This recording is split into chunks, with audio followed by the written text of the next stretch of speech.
Hey, everybody. You're listening to Dale, Chris, and Scott on the On Tap podcast. On Tap? It better be Cristal. That's the only thing I drink. Well, that and prune juice.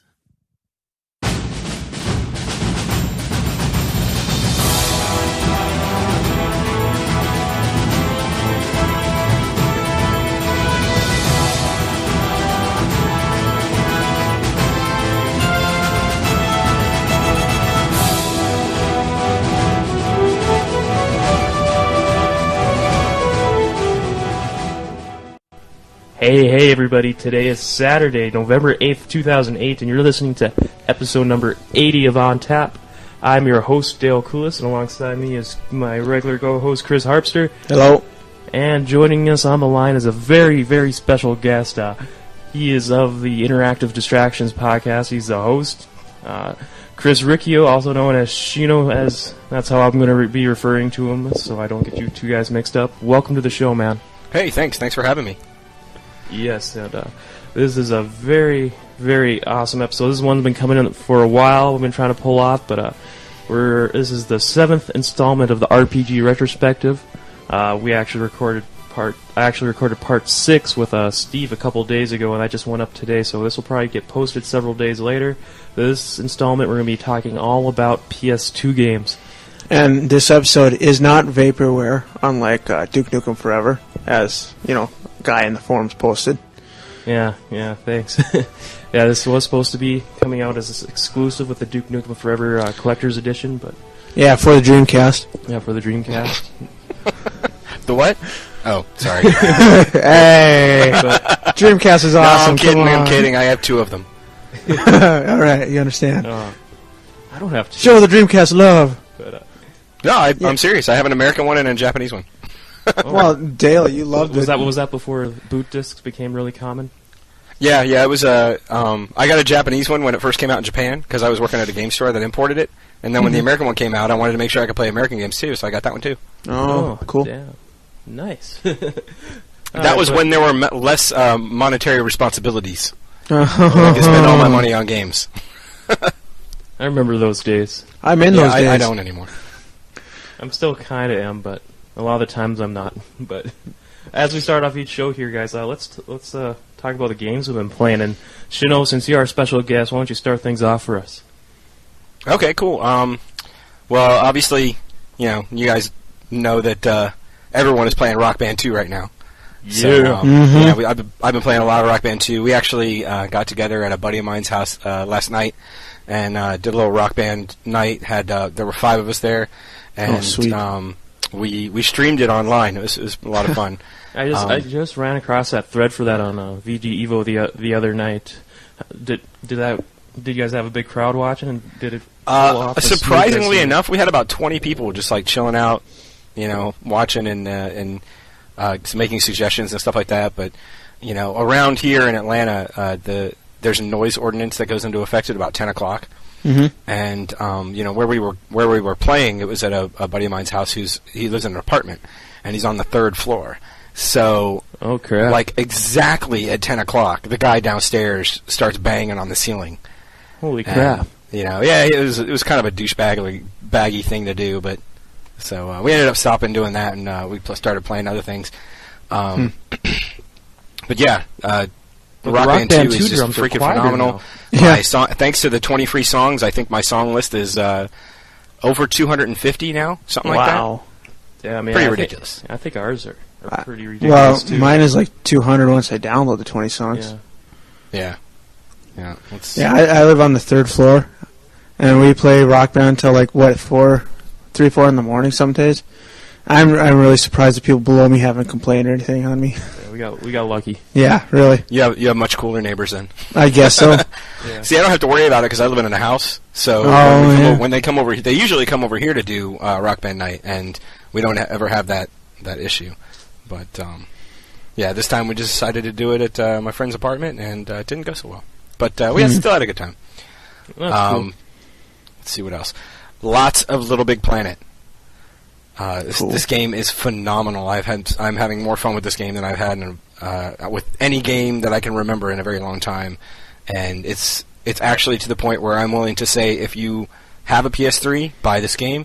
If you don't have a PS3, it is now time to start considering buying one, because Little Big Planet is that good.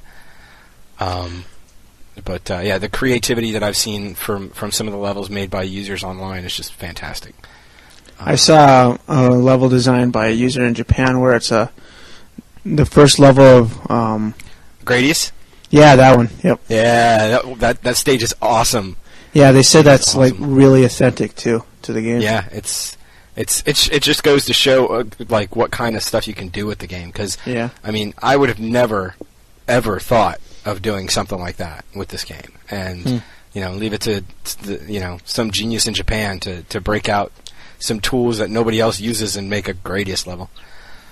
Damn, good stuff. Creativity. And then the last thing that I've been mainly spending time on this week has been Castlevania Order of Ecclesia, which is it as brutally I tough am willing as to go out on a limb to now and say it is the best Castlevania since Symphony of the Night. Oh wow, that's pretty high praise. Yeah, it is. I loved all of the pretty much all of the games that have come since then. There's a few that are, some are better than others, obviously. Aria Sorrow is really good. Portrait of Ruin was really good. Dawn of Sorrow is, it's pretty good. It's not as good as Aria, though. And, the other two Game Boy Advance ones are, competent, but they're not, like, great. And this one just blows all of those out of the water. I mean, it's right up there with Symphony of the Night. It's really good.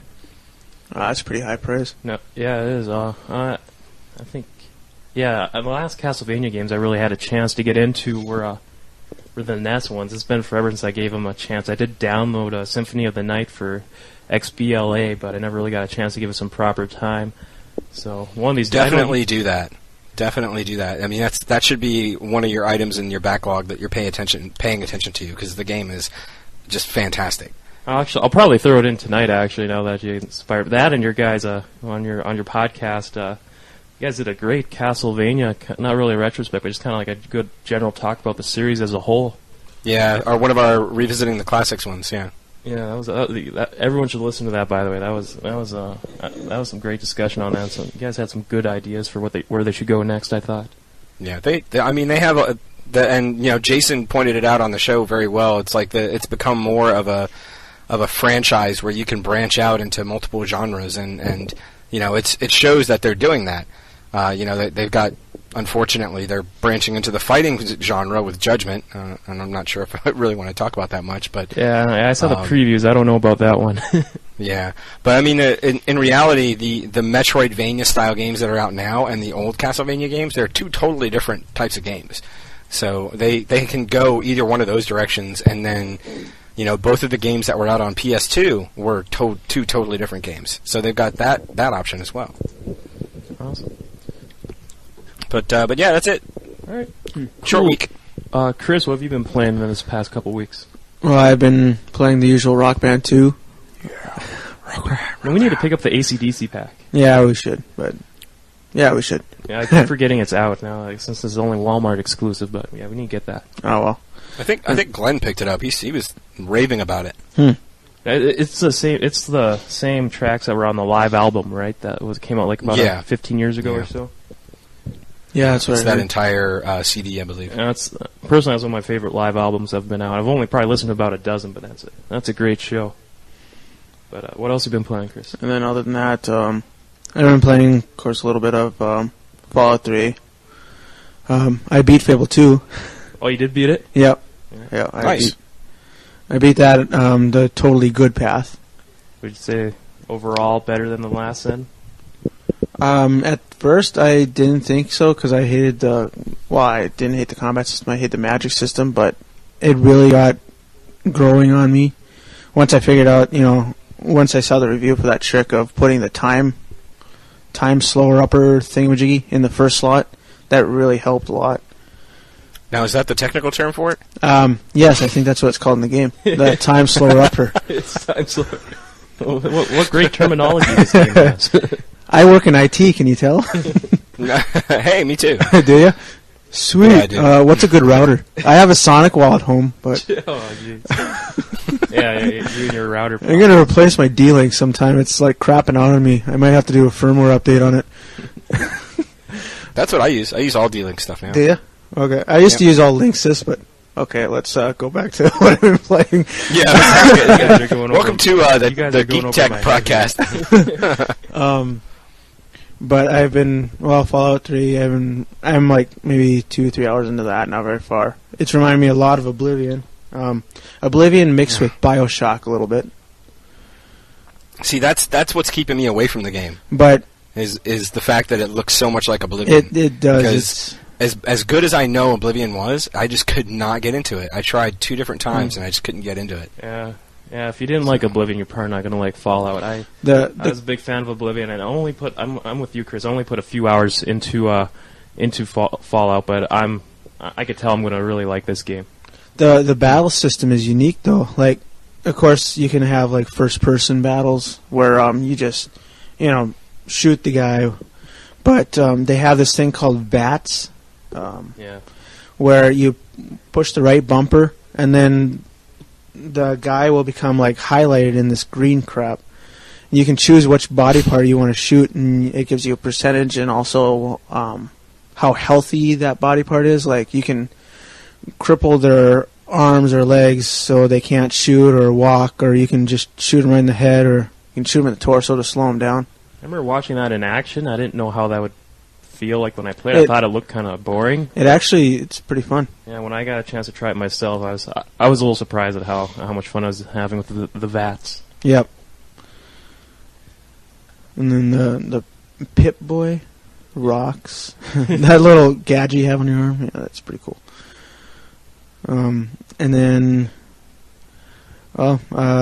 Gears 2. Gears 2. Yeah, we'll talk about that in a sec here. Yeah. That's been everything for you then? Pretty much, yep. I believe so. Yeah, pretty much. Well, since I record, I did the other like I said, I did the other recording just a couple of days ago because managed to catch Steve online, which is hard to do lately. But just for the past 2 days, that's pretty much what I've been playing. Has just been Gears of War 2. I think this is like the first game I went to a midnight launch for to get. I felt kind of a little dorky about that, but whatever. It's my gamer geek cred. That's what I've been playing with some Gears 2, and I think the game's been out for 36 hours officially right now. I played it for about 13, 14 hours. God. Good God. Oh, yeah, well, I guess I played it for like 8 hours. Did you guys beat it already? No. What's that? Well, like, we only, like, about a little over half that time has been the campaign. When I got the first night, I had plans to meet up with some coworkers online, and we just played Horde mode for about a good 4 to 5 hours straight. And we played it on hardcore difficulty, and we got up to wave 20. And Horde mode is just freaking addictive to play. I mean, each wave they add more enemies, and they make every 10 waves they increase the enemy strength and decrease your the effectiveness of your bullets. Something like that. I know when we got to wave 20, it said the enemies have twice as much health now. Yeah. And I made it more. Which on a boomer that sucks. I think next time, if I want to beat it, I think I'm gonna have to try casual difficulty because I was playing with a few buddies who are very good at those style of games. I'm not good at all at Gears 2. I think I was averaging like maybe 4 or 5 kills a round if I was lucky. But Horde mode was a blast to play. I was surprised at how much fun I was having in it. And if you like your online multiplayer, I mean, and you hate getting just romped in versus multiplayer, Horde mode is a great alternative.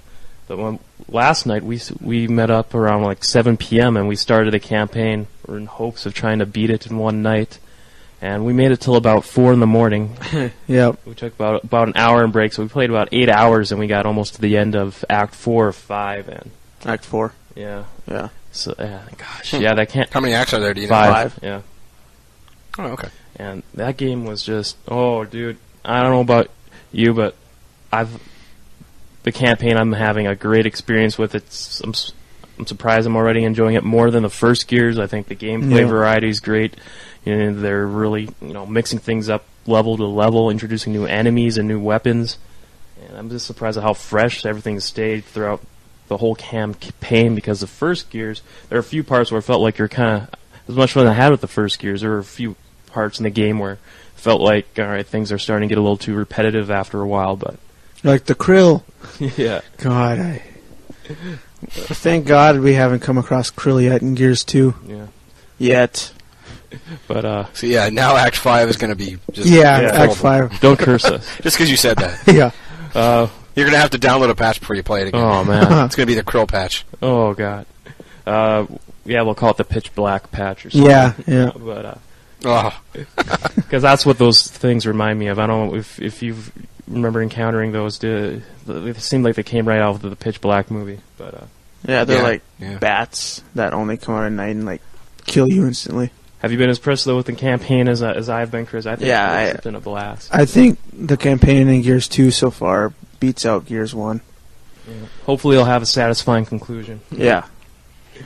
Well, this is a trilogy, so there's going to be a third Gears. We know that. I don't know. They didn't announce officially. Yeah, well, Epic kind of hinted at it. I was watching a Cliff Bleszinski interview the other day, and the interviewer was kind of, he did the obligatory asking him if there was going to be a sequel in the works or if they got anything lined for future games, and they said, they're going over ideas if they get approved for a third game. So you never know.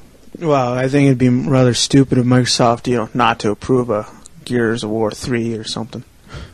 Yeah, true. It's kind of like Halo. Yeah, we hate this series. Yeah. But all right. So I think that's a good kind of Cliff Notes version of what you expect. Maybe we'll have a far more in-depth, spoiler-filled review of it on a future episode. But make sure you label it spoiler filled so I can avoid it before I get the game. Yeah, speaking of spoilers, if whatever you do before you watch a game, don't watch the bonus disc that comes packaged with Gears 2, the documentary on it. Before you start it, there's even a warning that says, "Warning: this contains spoilers. We advise you to finish the game first." And I was like thinking, yeah, right. What is it? They're just gonna spoil some of the new weapons and bosses you encounter. I can live with that. Nope. Like an idiot, I watched it, and sure enough, like about 10 minutes in, there's like a big spoiler of like a major cutscene about 10 minutes into the thing. And I tried to back out of it, but it was a little too late after I found out what happened. But don't be an idiot like I was. But all right, with that said, here let's roll on to our PS2 RPG retrospective here. It's kind of hard to really classify it as a retrospective since there's still announced RPGs coming out for the PS2 this far into its lifespan. But I'm going to kind of keep it as the same format as a PS1 retrospective. I'll ask a few for the listeners here. If you didn't listen to that one, I'll ask a few kind of general questions about PS2 RPGs and hopefully we'll get a lot of great discussion in about a lot of games, and then we'll go through the ever proverbial list. Oh my God, what a list. Yeah, this is a huge-ass list, really. So, fair warning, there's probably going to be a few on here that we don't cover. A few? There's just too many. So, if we missed one you guys want to hear something about that you guys have played, we'll gladly take your emails on it, and we'll read and respond to them on a future show here. That email address is mailbag@ontappodcast.com, but let me start things off by asking you guys, these are going to be along the same questions as the PS1 one, but first off, what would you guys think was one of the most overlooked PS2 RPGs that you guys like, but it didn't really get a lot of critical acclaim, or at least commercial acclaim? I don't actually. Who do you want to start? I don't actually know if I really have a favorite. Like a sleeper hit that you guys kind of like, but you maybe a lot when you talk to a lot of people, it won't be the first game that comes on to a lot of persons' lists. I don't think I really have one. I can't see one in my collection. Well, you got a lot of them, and I think a lot of them wouldn't be right up there. The only thing I can really think of, this wasn't a sleeper hit. It was a Final Fantasy VII Dirge of Cerberus. There's a lot of complaints about this game, and well, it's not even really an RPG. You still level up your gun, you level up your guy, and I don't know. But it plays more like a straight up action game. Yeah, it does. But and that kind of like introduced it was like another part of the big Final Fantasy VII push for introducing its storyline. And which character did you play as in that one again? Vincent, the ex-Turk vampire wannabe person. I remember watching you play it a couple times. It kind of looked like it handled a lot of the action for you like that. I was surprised at how it did. Simple the lock-on was for that. Yeah, but Vincent is he's badass with a gun. He can you can take an old handgun and shoot somebody that's a mile away. like Headshot. That's Vincent. So of course they have to make a game that you're as good as that. It just makes sense. But how would you remember it overall? Remember being that good? Because I want to remember from just kind of, if memory serves right, going over the critical response for that game when it came out, it kind of sounded like it was just like the game wasn't like have that top Final Fantasy quality to it. Yeah, I thought the story of it was. This is being it's a Final Fantasy VII game. It's story. It's to connect between the events in Final Fantasy VII and the events in Advent Children, the movie, and it did that quite well. Yeah, I remember watching some of the cutscenes. Yeah, the cutscenes were like right out of Advent Children. They were like amazing. Did you get a chance to play that one, Shino? Actually, I didn't. I'm not a big shooter fan. And Vincent wasn't one of my favorite, one of my more preferred characters in Final Fantasy VII, so I just kind of skipped it. But I had a roommate at the time that was playing it, and it looked pretty good. Cool. So I'm going to throw that question to you too, to you two now, Shino. What would be your kind of sleeper hit RPG? I have two listed because I think one of them is. And most people will hardly even hear of, and that's Odin Sphere. Oh God, yeah, I love that. Not many people know about this game. Awesome. And go ahead. I love Odin Sphere. I love just the art style of it alone is just fantastic. And that was my big thing. It's the game. I mean, when you look at it, all you can say is that it's beautiful. Yeah, I mean, the sprites are incredible. They do a lot of multi-spriting. To make the animation really good. It's just fantastically done, just well presented, and it's just a beautiful. Yeah, it's beautiful like every game. single frame in that game is a piece of art. It should be hanging in the some museum or something. And it's I like the fact that the whole game is multiple characters, like stories, and they all blend together in some way. I mean, the game is not without its problems, though. I mean, my biggest problem with the game is probably and we'll probably touch on this a little bit when we talk about the game, but the inventory stuff management is pretty bad because you have a very limited inventory and you're picking up shit left and right, so you're always managing your inventory, and it's just it kind of pulled me out of the experience of the game, but it's still a fantastic game, and I think everyone should. Who likes RPGs. You can collect more bags in that game, though, to hold more stuff, but it's kind of limited. Yeah, but you don't get them for a while. And that's the thing. It got to the point where it's like you're making something all the time, and, you just run out of inventory space so quickly. So that's one of those games that's on my backlog list, because it was one of those things where I bought the game, and I enjoyed it for the first, the first character you play as. I enjoyed the hell out of it. And then something else came out, and I was kind of annoyed with the inventory system and moved on. So I just need to go back to it. Yeah, I was at this game. The other one I have listed is Rogue Galaxy. It wasn't exactly overlooked, but I don't think it was, it wasn't given a lot of the credit it was due. Because, in my opinion, Rogue Galaxy is probably one of the best RPGs. We played that. That's actually one of the games that I hadn't played, so we popped it in for like half an hour to an hour. And I liked it. Even Dale liked it. He liked it so much he bought it. And Dale's not an RPG nut. I'm not too big an RPG nut. I guess I am a little bit more now compared to where I was a few years ago. But yeah, after watching you play, I got a chance to try it, and I really like more RPGs that use real-time combat, and I thought that game nailed it. Mm-hmm. Oh, it definitely does. It probably has the, in my opinion, it has the best combat system of an RPG at this point. Just because it's so fast-paced, you have complete control over what's going on. You even have control over the other two characters in your party, even though the AI is controlling them. It's like when they want to do something, they'll call out to you and they'll say, "Hey, what do you want me to do?" And it'll be either mapped to like R1 or L1, and you choose what you want them to do, and they'll do it. I mean, it's just a really good way of doing it, and Rogue Galaxy definitely nailed it on that. And if you guys just started playing it, keep going, because even like the side quests that you get later on down the line are very engaging. Like there's this like item factory where you have to actually build the factory conveyor to create an item.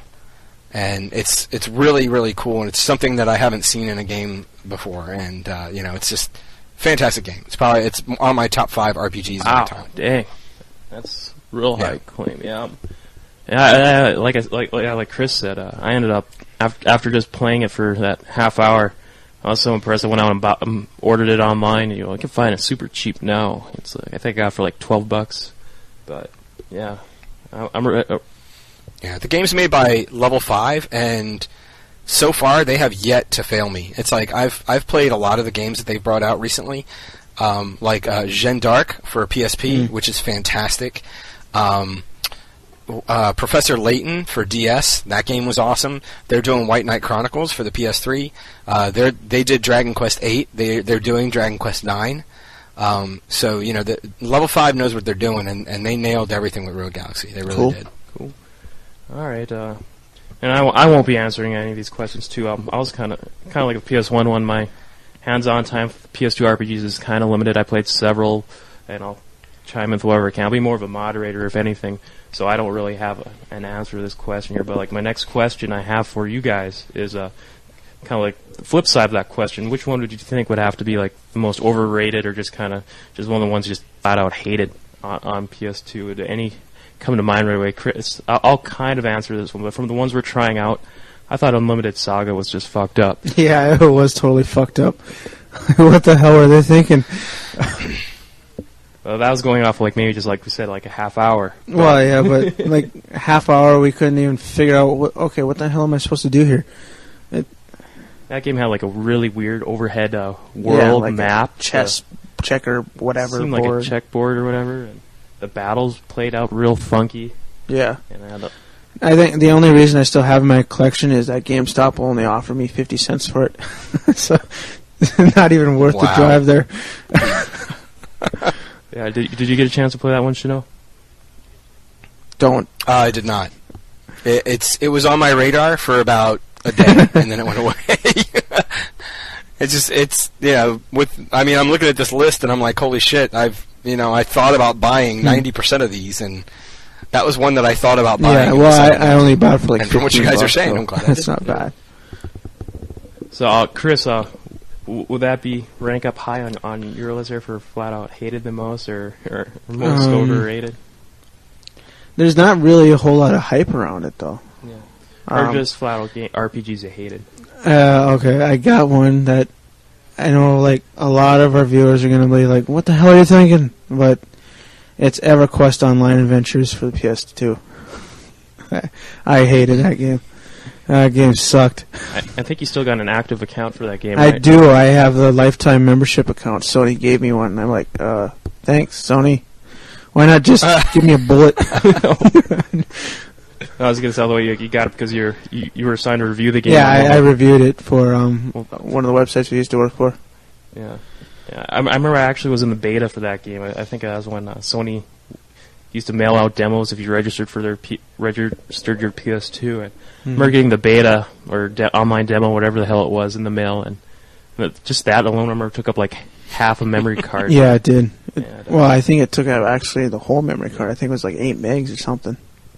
With all the updates. I never played the original EverQuest, so I can't say how it compares. I think it used its own separate online servers, if I remember right. It didn't combine them. And I remember Game Informer for a while. They used to do this kind of interesting article where they'd look at a certain online games community to see if there's still an active community 2 to 3 years after its release.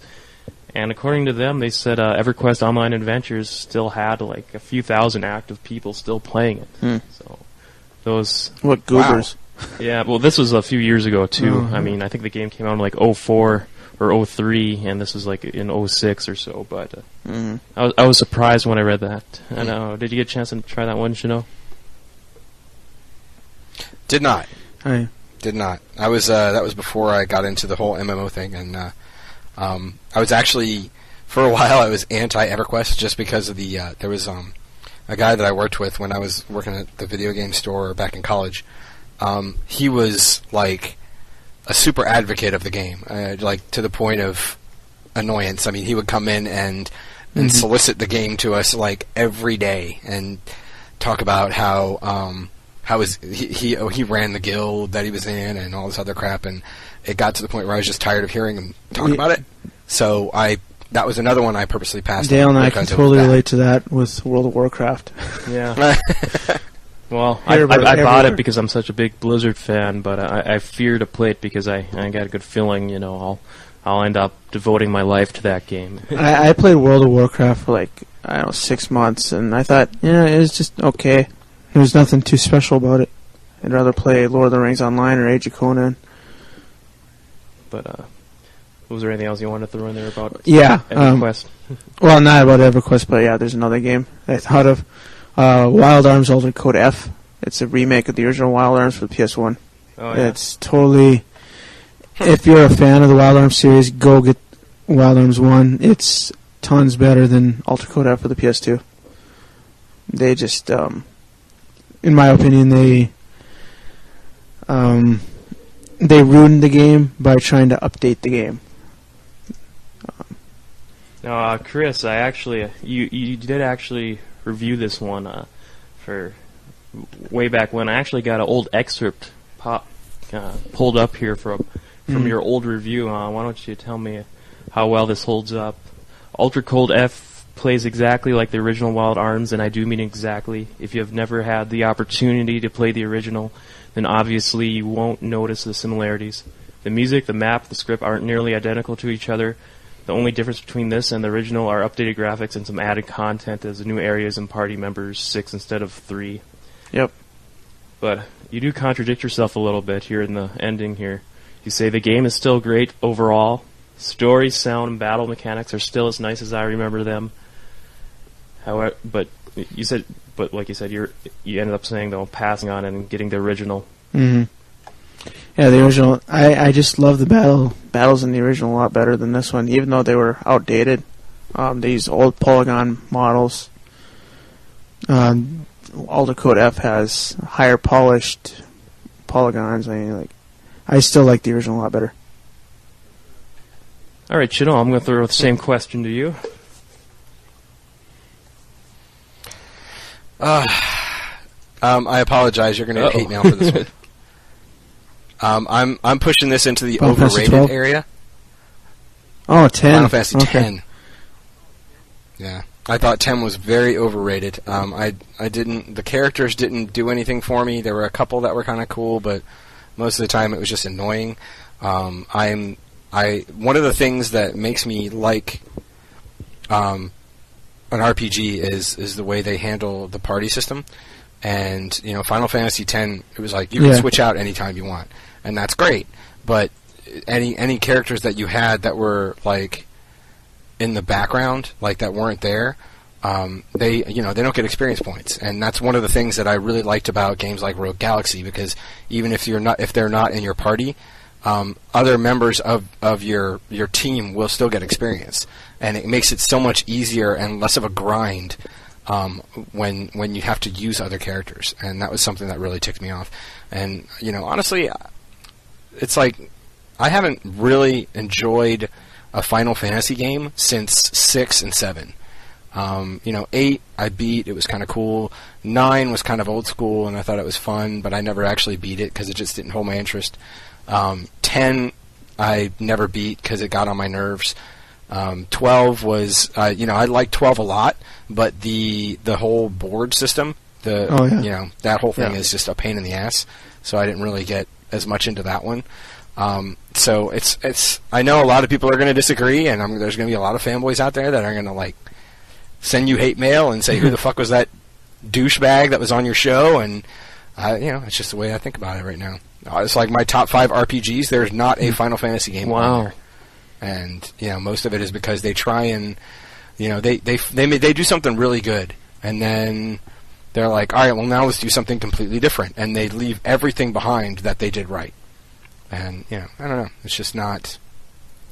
I'm not as into them as I used to be. I still buy them, I still play them, but I think Final Fantasy X was just overrated.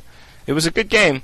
Just not as good as everybody says it is. Well, Chris is giving me the head nod. He's agreeing 100% with what you're saying. And hey, come on. The thing you need to know about when it comes to Final Fantasy X, the thing you really need to know is Blitzball is a joke, and Titus is a whiny little bitch. So. Well, I agree with Titus being a whiny little bitch. Exactly. Blitzball is actually great. I was just ripping it. I didn't mean a single thing. Yeah. I didn't get a chance to really. I've watched. That's a game I just picked up several months ago, used, and a friend really recommended it as the first if I were to start getting into the Final Fantasy games, I did play some off and on in the past, but if I was he said if I were to start picking one Final Fantasy game to start out of all of them, he said he would recommend Final Fantasy X. Yeah, I would recommend Final Fantasy 6. 6 is my personal favorite Final Fantasy. Yeah, I really like 6. Of the modern, like PS1 and above, Final Fantasy usually has this knack for having like really, really, really in-depth stories with all these weird, funky-ass names that nobody can ever remember, and relationships. Like Final Fantasy 12 is a perfect example of that, and tactics. 10 doesn't have that. It's just a simple story. So it is a good starting Final Fantasy game of the recent ones. I remember watching the story. I thought the concept of Blitzball looked kind of cool. Like the weird underground water sport. I wish it would have been real-time a part of me. I think that could have been an awesome real-time game. But, the story is, I got it written down. You got a little synopsis here from your old review. You gave the game a perfect score back then. I don't know, would you still consider it perfect today? Well, or at least... Not perfect, but pretty dang close, 9. Probably, yeah. Pretty dang close, yeah. But, let's see here. I guess we can comment more about Final Fantasy X when we get to it too. Yeah. You got something else. All right. Let's do that. All right. Well, I think we're about ready to move on here. I got a couple more questions, but I'll save those for the end, like we did the PS1 ones. I want to find out what your guys' favorite PS2 RPGs are. But let's go through this list as a whole here. Oh my God, what a list! We're going to try to plow through this as fast as not fast. We want to give each game just due, but let's see where it takes us. Each game's getting like a minute. And this time, I'm actually going to start in proper chronological order from the PS2 launch. And there's actually a few on the PS2 launch, but no like actual traditional RPGs. Are kind of like action RPGs, kind of. These first two, I haven't really played a lot of these, so I'll just be throwing these out to you guys. I'll just name a game, go ahead and start talking about it. Eternal Ring. No, I remember that game, but I haven't played it.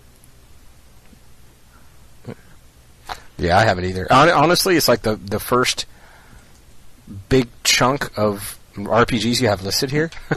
I didn't play any until Final Fantasy X. That was the first one I played. That was just a year after. The first year there wasn't too many. Kind of was like the PS1. It took like...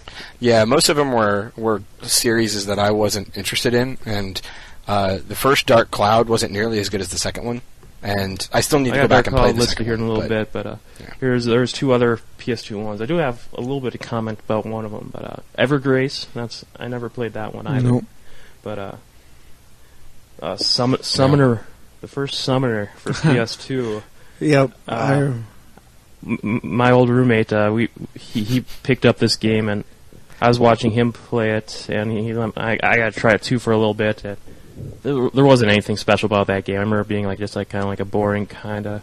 You're just one character in your party just running around, and I barely remember a thing about that game. But the one thing that was awesome about that game was I don't know if people remember this. We kind of referenced it a lot of it as kind of like a running gag on the show. But Shino, do you remember that? What was it, Dr. Demento, that Dungeons and Dragons skit? If you go to the credits in Summoner, for whatever reason, we didn't even look this up in a cheat code or anything. We just decided to go to the credits and see if there was like any hidden stuff or whatever, like outtakes or whatever. And we're watching the credits for like half a minute, and then we're like, all right, let's get out of this, let's hit X. I guess that got you to an Easter egg, and it was that Dr. Demento Dungeons and Dragons skit, but redone with a special computer animation, with a CG clip of these people reenacting all those voices. And you can find it on YouTube. Yep. Yeah, they were all characters from the game, right? Yeah, you had the Sorcerer of Light guy, and just all these cheesy, corny Dungeons and Dragons jokes, and we thought that little hidden clip, 3-minute, 4-minute clip, was better than anything in the actual game. But I think it's episode number 65 where Scott gets up and then he wants to get something to drink, and then he's asking me, "Where's the soda? It's in the fridge." That's off of that clip. That's classic. If you haven't seen it, just YouTube. Anybody want one? YouTube Summoner Geeks, and it should be one of the first ones that pop up. Yeah. But Yep. Definitely worth watching. Next one here is Warriors of Might and Magic. If I remember, I think 3DO put this out before they went bankrupt. And I think they also did this next one too. Heroes of Might and Magic: Quest for the Dragon Bone Staff. And IGN also has their little, from their list I copy and pasted here. They also got their little scores they rated each game for whatever you take them, whatever they're worth. But it looks like so far all these games we're listening to kind of got mediocre, just kind of like a little above average scores, nothing great so far. But this next one looks like it was the first standout RPG for the system. Came out in May of 2001. That's the one you just mentioned a little bit ago, Shino, Dark Cloud. Yep, I had that game. And you said I think I still have you it. said level 5 did this one also? Cool. And, Yeah, they did. Chris, I have an excerpt from this from your review too. Let me see if you think this still holds up. But the game begins with a ceremony where this guy's trying to make a 400-year-old genie so that the genie can grant him limitless power. Well, it works. The genie destroys almost every living human on the face of the earth, but it seems that someone's looking out for you, of course. You survive and are given the job to rebuild the world. After each battle, you don't gain any experience, but rather your weapon does. Your characters don't level up in the traditional fashion. You have to get items to increase their health and thirst. This is a great RPG worth the buy. If you like Zelda, you'll love this. And gave it a 9 out of 10. There's just I just pulled a bunch of random quotes there. But I don't know about the 9 out of 10 anymore, but yeah, it was the thing that I really liked about that is you can build a village and you can actually go in a first-person view and go into the village, and there's like treasure chests and everything to be had. So it was a weird little gimmicky RPG. Yeah, this game came out way before Level 5 was on my radar. So it's like now that I've played some of the other games that they've made and how much I'm enjoying them, there's a huge part of me that wants to go back and play these games. It's just a matter of finding the time. I remember watching. I think I played this a little bit. I remember there's one thing about this game I didn't like, and that was your thirst meter. Yeah, it was kind of bogus, but your character gets tired as he's exploring dungeons, and you gotta find wells and other little ponds and keep. I think you gotta have like an empty bottle on hand all the time, so you can constantly have. He can replenish his thirst, and I thought it was kind of required just a bit too much micromanagement. Mm-hmm. But overall, you think that game still holds up as good as you remember? Maybe I wouldn't give it that high of a score, maybe like 7 or something now, but yeah, I agree that thirst thing is totally BS, and they should just leave concepts like that out of the game. Yeah. I mean, I get thirsty too, but not after like 5 minutes of walking. Now 5 minutes of hardcore bicycling. Now you get down. 5 minutes of hardcore bicycling, I don't even get thirsty. Maybe like half an hour of hardcore bicycling, but not 5 minutes. Okay. All right, next game we got here is a. Oh god, I'm gonna even butcher how to pronounce this, but it got a real low score from IGN. But Ephemeral Fantasia. Does this ring a bell at all? No. No. Yeah. No. Okay, this next one I remember watching my friend play, or my old roommate. He'd always pick up a lot of these old RPGs at this time, and I just kind of watch him play. I remember this one being a little kind of light, kind of actually had a bunch of humor thrown in, and it's Okiji the Shadow King. No? Nope. All right. Nothing. All right. Nope. Yeah, I remember watching him play that. Gosh, from what little it was 2001, so it's been a while, but I just remember it being kind of heavy on the humor, just kind of something different. But this next one I know is an Atlas RPG. At least I think it is. Yeah. Oh god, Suganoi Atonement.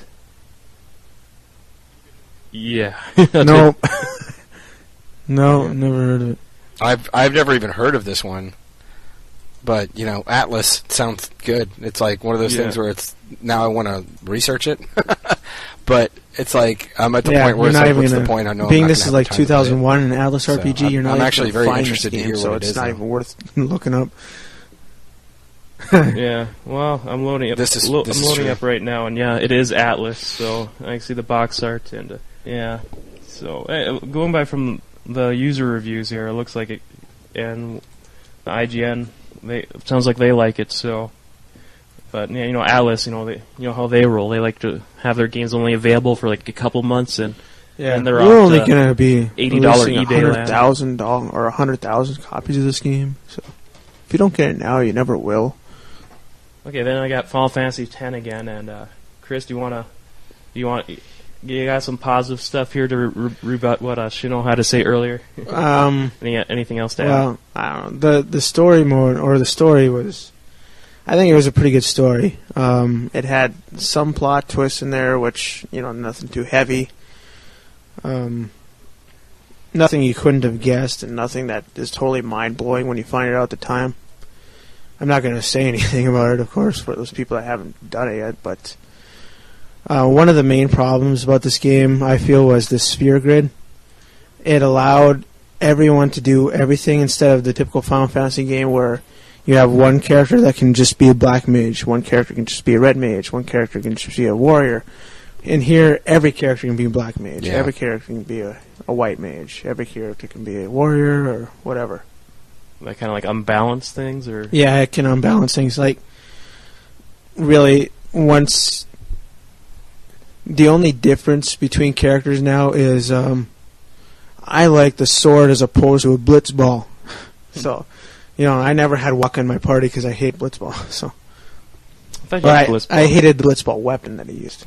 Just tossing the ball at the enemy. That just seems like kind of stupid. Why didn't you say I think you told me in the past that you spent just hours, couldn't you just hop into Blitzball as a separate mode from the main menu once you run across from the story? Yep. Yeah, I loved Blitzball. I loved playing the actual game itself. And I always thought that if they released just Blitzball alone as like a $30, $40 game, I'd buy it. Have some kind of league mode and stuff like that. Yeah. Yep. One of the other things, too, for Final Fantasy X is I remember back in the day, they made a big deal about it, too, because it was the first Final Fantasy game to have voice acting. Yeah, it did have pretty good voice acting, for the time. The cutscenes were good, and everything, all the FMVs and everything were... The FMVs were especially phenomenal, even by today's standards. Alright, cool. Mm-hmm. Yeah, I want to say that I did play the shit out of this game, and I did like it. I just think it's... And I actually beat I mentioned it because I think it's or whatever his name is. The only way to access him is to get 10 of every monster in the monster arena. And this guy took me like an hour to beat, and that's with the maximum 99,999 damage on both your melee and your magic. So that guy was he was a bitch. Who? So, the weapons? Sounds like the weapons from... they were a lot easier compared to this guy. The weapons? The Ruby and the Emerald Ruby, weapon? that was the one at the bottom of the sea, right? What's that? Was it enemy?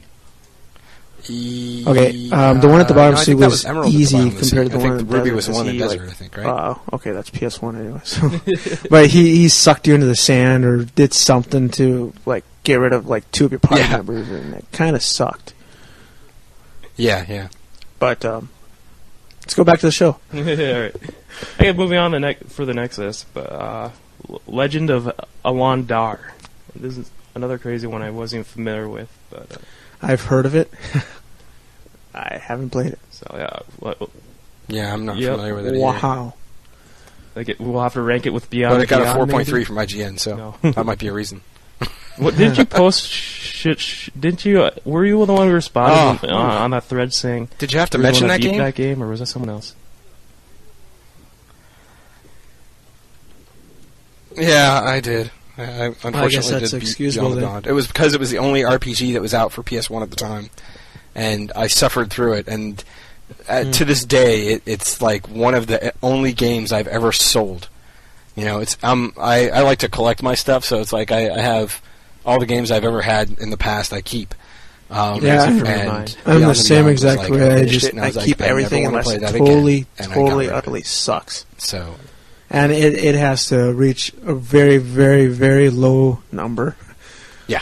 For me to sell it. Like Unlimited Saga, I keep it one reason because it'll only bring me 50 cents. Another reason is because it's a Squeenix game. So, I'm a sucker for Squeenix. All right, next game on the list here is Shadow Hearts. Nope. No? Nope. All right.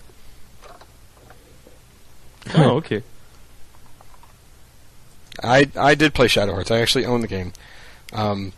One of the things that you're going to find out about me is that my memory kind of sucks when it comes to the storyline behind some of these games, but I do usually remember how the game worked and how the battle systems worked. And Shadow Hearts was kind of unique in the way that you had like a dial, and it was it would start like a line would be in the middle of the dial, and there would be colored areas, and depending on the weapon you had equipped and how powerful it was, the colored areas would get bigger or smaller, and as the hand would dial around it would go around the dial, you had to time like your button presses, and if you got it, there's 3 colored areas, and if you hit all 3 colored areas, you would do like a much more powerful attack. So it kept me very interested, and the game was engaging enough to get me to play it until the very end, and I got to the last boss, walked in, he pretty much raped me, and I didn't go back to it after that. Oh crap! That yeah, I mean, because it's one of those things where I was kicking everything's ass. It's like people were barely touching me, and then you go into the last boss and he kicks your ass. So it was kind of at that point in my gaming career, it kind of frustrated me, and I just let it pass. But I still have the game, and it's still sitting on my shelf, and it was one of the ones that I wanted to get to before we did the show, but I didn't get around to it. But did you think you just needed the battle system was really cool to grind some more for that final boss? It's the only game I've seen like that did it like that. Did you think you just needed to grind some more for that final boss? It's very possible that I did. Were you at the maximum level or what? What's that? Were you at the maximum level? No, I wasn't. I wasn't at the maximum level. Dale hates grinding. I at that point I felt like I had completed the game enough to the point where I was done. Yeah. So I never actually got to see what happened at the end of the game, but that's just retarded. I got most of the experience from it. Yeah, that was kind of happened to me in the original Earthbound, or at least the one on SNES. I was so pissed off. That's just retarded when you can or one shot everything in the whole game, but when you get to the boss, he just rapes you. He rakes you over the coals. It's like you're fighting him with a toothpick. Yeah, it's pretty much what it's like. You feel like you turn into a toad in Final Fantasy VII? Oh, God. 1 hit point? No, jeez. All right, now this. But yeah, it's a good game, and I would say that you have the IGN score next to it. That is not an accurate score for this game. It is much better than a 5.5. I can tell you that. I would put it at least in the 7s. Gotcha. Well. Another thing I got listed up on me here too is I'm kind of referencing game FAQs for some data and release dates, and they also got one nice thing they have is like that will have an overall average from all the reader reviews they have, and they got 55 reader reviews, and that, if this makes you feel a little better, that overall average is a 8.6. So it sounds like the reviewer just must have got something totally wrong there, or they just didn't agree, wasn't their type of RPG. Mm-hmm. But that's very possible. The game rankings, GameRankings.com, that's where I usually look for like review scores and stuff, because it takes all of the critics and averages it all out, and it has it at a 76 out of 100. So that sounds about right. Bad, then. Sweet. All right, now this next one on the list I played, Wizardry Tale of the Forsaken Land. Atlas brought this out. I am a little bit of a wizardry nut. Not the real old school wizardries. I used to play those a little bit, but I will not go back to them because I do not want to bring out my pads of graph paper for all their crazy wire. Oh yeah, I played Dark Savant way back in the day, and that was definitely one of those games. Now, if I do see Wizardry Gold, Wizardry 7, I'll probably pick that up again. But I really liked Wizardry 8 also, and that was just another great one that I really felt modernized the series. But the PS2 one, Surtec, the main developers behind the Wizardry games, they didn't make this. This was kind of like a console spin-off. Atlas actually brought this out to America, Yep. And this was just continued the series tradition. You kind of had like a town hub to get your quests and find mercenaries, people to join your party at the town tavern, and then you just one of these crazy labyrinths and dungeons to, pretty much dungeon crawl your heart out. And I thought it was a great entry not a great entry, but a worthy entry for the. It was a competent entry. I have this game too, and I went back and played it a little bit, and the one thing that got me a little bit is that the all your movement is done in 90 degrees. So it's like, it's a dungeon crawler, but it's a dungeon crawler where you take one step forward and then you take one step forward. So it's like all the old traditional wizardries that were like that. And it felt weird because I popped it in and I started playing it, and I immediately went to the dual stick control scheme. Because it's been so long since I played it. Oh, yeah. And then after I realized that it was D-pad, one step at a time, I had to get used to it again. Yeah, I remember really liking this. Wish I had more time, to throw that one in again for more of a refresher on it. But I remember really liking it. I still have to say Wizardry 8's my favorite in the series. Did you try that one out, Shino? I didn't. The only two that I've played is this one and Dark Savant. Okay. Dark Savant was way back in the day, and that was shit. I think that's when I was using a Pentium 1. I think I came out like 94, 95 or so. Yeah, I don't even know what the numbering scheme was, but I will say that one thing that I did enjoy about this game is how they did, how much you could do in the battles. It's like instead of having just every individual character that's in your party can do one attack, or maybe they can use magic or something like that. They also have like these team attacks that you can do, and there's things like Rush, where all 6 of your party members will just shoot forward and attack everything, and it'll do like minimal damage, but it hits everything. And then they've got ones where someone in the back row who might be able to use spells will charge up the weapon of the guy in front of him, and he'll jump forward and take a slash. Or the entire front row, which may all be melee, will shoot out to the side and take swipes at the entire front row of the enemies. So it brought a different feel to the battles and the combat system, and it's I went back to it and I was like, I forgot about this, and it was very cool to go back to it. Damn it! Now I'm gonna have to throw it in after we're done here. Awesome. After we're done with Gears of War 2. Yeah, and after we're done with Gears of War 2. Damn it! Yeah, right. And after I'm done with Castlevania. God damn it! Remember, we have to do Horde mode. Oh, yeah, that's right. Yeah. All right, next game. Let's move on here. Chris, you play this next one here, Jade Cocoon 2. It's like Sony's alternative to trying to take over Nintendo's Pokemon empire. You collect these different monsters, and they can do stuff for you. You kind of got to level them up, and you level them up, and they actually metamorphosize into some bigger versions of the monsters, and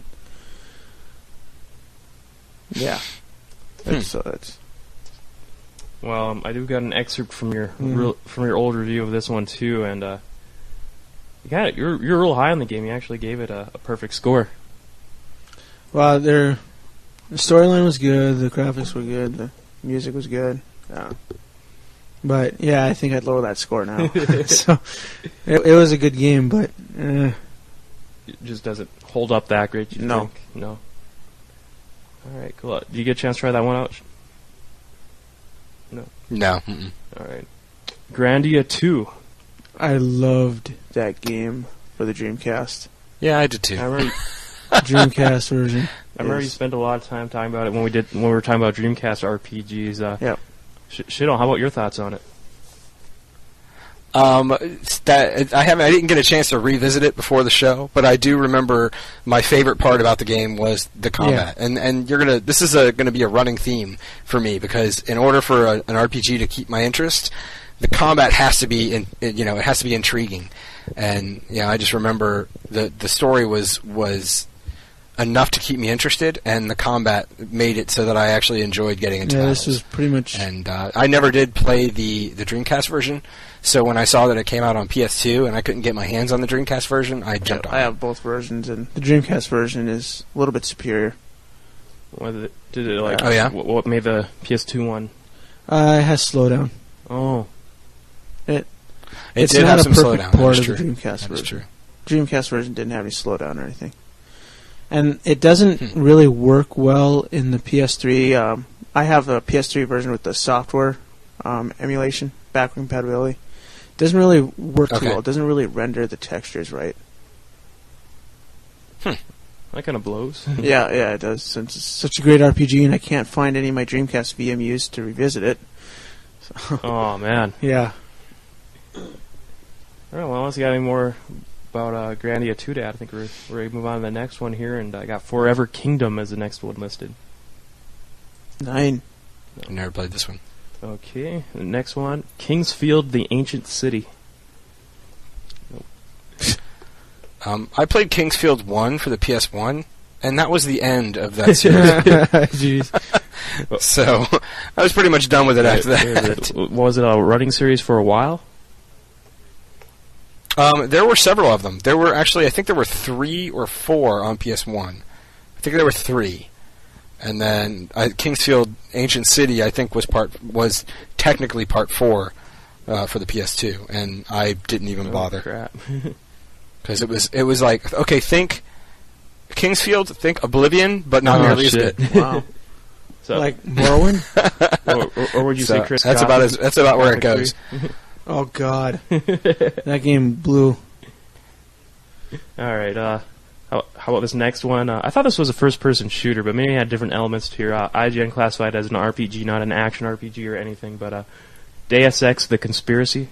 It's a first-person shooter, but it's one where you can like level up your guy and put different bio whatever enhancements into him and everything.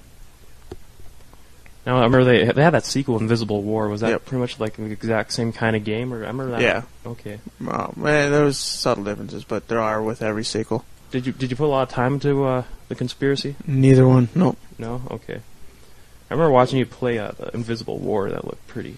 Yeah. I thought that looked really awesome. It was awesome just because you can like take people and put them in dumpsters. You can like do anything. The ragdoll physics was awesome in that game. How about you, Shino? All right. No, I didn't play it. Well, I know this one is kind of this next one here was pretty popular, and it's still the series is still pretty strong today. Kingdom Hearts, the original. Never heard of it. No, totally kidding. Gummy totally ship kidding. for life, yo. The gummy ship was awesome. That was a really cool concept. I thought it was a little out of place, but it was kind of cool. I love building gummies. It was awesome. Now, for the unaware, this was the famous game that what kind of combined? What was it? The Final Fantasy universe or the Square universe and the Disney? Yeah, the Square universe in general. Yep. And it was Final Fantasy with Disney characters. Very interesting concept, and I remember when I first heard about it, I was like, how in the hell are they going to do that? Yeah, exactly. And you know, they pulled it off pretty well, and I very much enjoyed the game. I never got around to beating it, because I actually loaned it to someone and never got it back. Happens. Yeah, it's very painful to me right now, because it's like, I know Kingdom Hearts 2 came out, and I didn't play it. I didn't buy it or play it because I hadn't beaten the first one. So I need to make sure that I go back and I play the first one, and then I can play the second one, because I know that, you know, I don't want to mix up the stories, because I know they are related, and I never got around to beating it, even though I played the hell out of it, just because I don't even remember who I loaned it to at this point. So, damn, it wasn't me. Yeah. Sucks. No, I'm pretty sure it wasn't. Didn't do like more real-time combat too? Yep. Yeah. Definitely. The combat kind of reminds me of actually Fable. Because when you the melee portion of Fable, it's kind of the same. The melee portion of Kingdom Hearts and melee portion of Fable. But then in Kingdom Hearts, you can pull up the menu and there's all your magic, your summons, and all that stuff. So So do you think they managed to cross over the universe like fairly well with the story? Like, or did it? Yeah. Like, that would just seem weird to get something cohesive and something that makes sense, combining those two worlds. Well, it's really just a Disney RPG that Square had the concept of, or that has Square characters. Square right? donated some characters, some artwork, and some concepts, but essentially it's a Disney RPG. So. All right.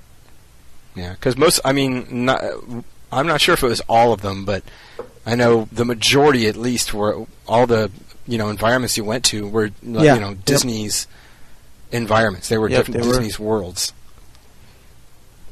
And we'll get to it later, but there's a few things about Kingdom Hearts 2 that really drive me towards it, and that's why it's driving me crazy. All right, well, let's move on here. Next game up is a sequel to the greatest PS2 launch. No, Summoner 2.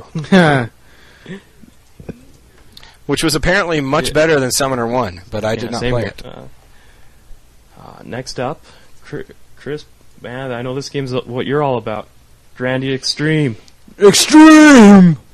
Actually, it has a good battle system. It has the battle system out of Grandia 2, but just a little bit more tweaked and streamlined. But that's all this game has. It's a dungeon crawler with that battle system. That's it. This was just something to tide people over until Grandia 3 came out. Yeah. I got one quick little excerpt from your old review. You put, Grandia Extreme's a good game, but sorry to say, if this is your first taste of Grandia, you'll be turned away from the rest of the series. Yeah. The only thing that Grandia Extreme has to do with the rest of the series is the name and the visuals. Yep. The visuals are like all the rest of the series. Grandia 1, 2, and 3 are awesome. The enemy detailing is just awesome. Chris, you there? Or Shino, you there? Yeah. I was losing you guys for a second, right, but cool. I can hear you again. There is no story hardly. Well, there is. It's just quickly thrown together. It's just a dungeon crawler with Grandia visuals and Grandia battle system. That's it. But not the best entry in the series. It sounds like. No. Sounds like a weak point, maybe. No. Of the 4 Grandia games, it's the worst. Oh wow. But it's not that bad. So this wasn't a remake of the original? No, not at all. Grandia, This was just totally new thing? Grandia. So it's more like a spin-off. Oh, I gotcha. Yeah. All right. Like I said, just something to tide people over for Grandia 3. Gotcha. All right. I take it it sounds like you didn't get a chance to try this one out. All right. Okay. This next game here, Dual Hearts. No. No. All right. Yeah, I didn't try this one. And this next. Oh yeah. Oh no. There's so I'm many on the not, list. No, it's like no. I expected there's going to be at least a good amount. So no. Yeah. No, that's what I'm saying. There's so many, and it's like, why have I never heard of any of these? Okay, this next one here, Legaia 2 Duel Saga. Okay, Steve. This is like, I think, didn't Steve say this is like one of his favorite games or something? Yeah, Steve, who we had on for the handheld installment last episode, and was on for PS1, our PS1 installment. He said the original Legaia was like, I think it was one of his top favorites for PS1, and one of his all-time favorites. And he was real psyched for the sequel. I actually he gave me the okay to use an excerpt from it from a couple of his old PS2 reviews also, but I didn't. He kind of sold me on the game, and I saw it at a used shop just a couple of weeks ago for like $7, and I picked it up. But I just saw it for $7, and I'm like, I'll give it a try.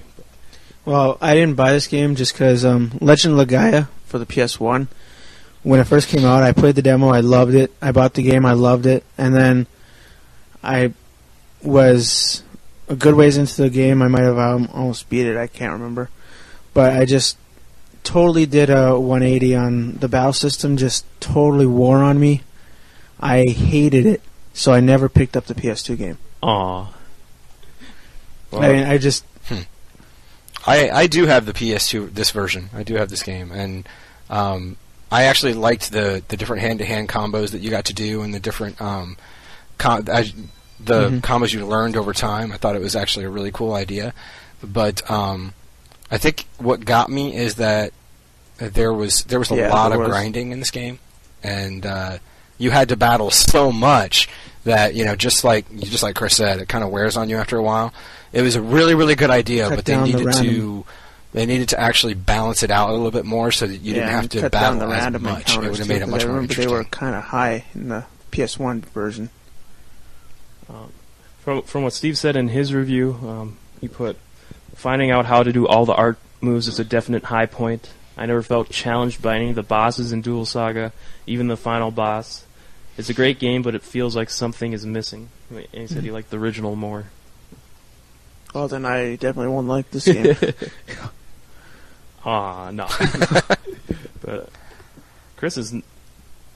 Alright, Chris, Wild Arms 3 now. I remember you mentioned before, with Wild Arms Ultra Code F kind of started the downswing for the series for you. Mm-hmm. Did Wild Arms 3 continue it? I think... Let's see. No, it didn't. Wild Arms 2, or Wild Arms 1 I loved. Wild Arms 2 was okay, not as good as Wild Arms 1. Wild Arms 3 was with a more Western theme. I haven't really played a lot into this game because, I don't know, I just had so many other games to play at the time. So this one's pretty much still in your backlog? Yeah. I gotcha. Is this one in your backlog too, Shino, or do you get a chance to knock out Wild Arms 3? No, I'm like... I like Chris, also loved the first Wild Arms, but I never got around to playing any of the other ones, so I really don't have much to compare it to. And, with so many other games out that I would buy, it was hard to get back to this one. Mm-hmm. So Wild Arms kind of dropped off my radar after the first one. I do have a quick excerpt from Steve here. He put, this game has a lot of flaws. The bosses are horribly unbalanced. The management of skills could have been implemented better. Game gets tedious at times. Those who don't like crawling through dungeons after dungeon may want to try something else. Game's special because it has a lot of flaws, but you won't even care about them as you play it. It manages to be fun, addictive, and offers one of the best storylines of the year. This was back in 2002, and he scored it an 8 out of 10. So, not bad. Nope. Next one on the list here is Suikoden? Suikoden 3. Yep, I got that game. I haven't played it. Uh-oh. I got it, I haven't played it. You want to use that for soundbite? Sure. Okay. I played Suikoden 1 and 2 for the PS1. I loved them both. I picked up 3. Or no, I did play this one a little bit. And I have a feeling, Chris, that you're about to say exactly what I'm going to say. So continue your sentence. Were you going to say something about this game being weird and full of ducks? No, not necessarily. So it wasn't. All I remember is a 6-person party. The party system was screwed up in this game. A 6-person party. The people in the the first row and first row and last row went the exact same time or something like that. I can't remember much about. Well, this that's game. Okay. This is what I'm going to enter into this conversation. I too played Suikoden 1 and 2, and I loved them. Yep. All right, it was traditional style battles that were super fast. All right, you had 6 people in your party, and if you actually distributed their actions correctly, like if you made one character attack one enemy, and let's say you were fighting 6 enemies, and each one character attacked one unique enemy, all 6 of them would go at the exact same time, and it would just move so quickly. Yep. And that's what kept me interested. I loved that battle system. I loved the way it worked. Suikoden 3 doesn't work that way. It's entirely different. It's very slow. The battles are very slow. Everyone is scattered amongst the field, and they have to walk over and they attack the character that's next. The enemy that you assign them to attack, and then they stay in that place. And I actually bought this game and played it for like an hour and then returned it because it was so different from what I expected and what I wanted. Mm-hmm. It was hard for me to accept it. So, and everyone tells me that it's a fantastic game, and it's just, I don't know. I probably maybe I need to go back to it and think of it as an entirely separate series. But it was so different; it did not feel like a Suikoden game. Yeah. I remember hearing some games can do that before. A game can be a good game, but you just won't you don't want to accept it as a new game in the series that some people just avoided altogether. Gosh, I know there's a game. This sounds like a game that I recently played. I can't put my finger on it right now, but there's a new game that came out recently that was a new game in a series, but a lot of people dismissed it because it was a hit in the series. But I really liked it, and people didn't care because they didn't want to accept it. God damn it, I wish I could think of what that was. But it sounds like I had experience just like this one, and that kind of sucks. I'm looking at the Metacritic score right here, and IGN, they gave it great scores all around. But, yeah, I guess I don't blame you guys for that. Yeah, and it's probably just me being stubborn. As a matter of fact, I'm more than likely that's what it is. And, if I probably actually went back and got past that, initial issue with the game, I'd probably love it. But, it was, at the time, that was the issue. It was one of those things where it's like, this battle system is slow and clunky, it's not nearly as cool as what the other ones were, and, I didn't put the time into it at when the game came out. Yeah, but unfortunately, there's so many other RPG out there that their battle systems rock just right out the box that you'll never revisit this one and try to forgive it. All right, let's move on here. The next game we already talked about, EverQuest Online Adventures. So let's move on to the next one here, Breath of Fire Dragon Quarter. Yep, I got that. And I think back when we were trying to do a backlog segment earlier this year, you did get around to revisit starting this one. Yeah. All I can say, I am not very far at all in this game because you will die a lot in this game. That you have to accept that when you're playing this game. I think the designers plan for you to die a lot in this game at the beginning. Well, that's not too unsimilar from previous Breath of Fire games, I don't think. What's that? I said that's not too different from previous Breath of Fire games. Yeah, I know. I played a couple on the Super NES. But this game, like, the first level you go through, the first real level where you actually face enemies is a dungeon. Well, kind of a dungeon. And there's only a set number of enemies. And that set number of enemies isn't enough for you to level up on. So you end up dying. And then you end up starting a new game, but you can keep your level and some of your items. Then you level up again in this dungeon with the set number of enemies, which still isn't enough experience to level up to where you need to be. So you end up dying and starting a game over, and you do it like 2 more times. And that's just retarded. I think so, anyway. All right. I don't disagree. You played this one too, then? No, I didn't, but I played pretty much all the other Breath of Fires before it. I just never got around to this one. Breath of Fire was a really fun series on the Super NES, but it was kind of overshadowed by other games when it made its PlayStation debut with Part 3.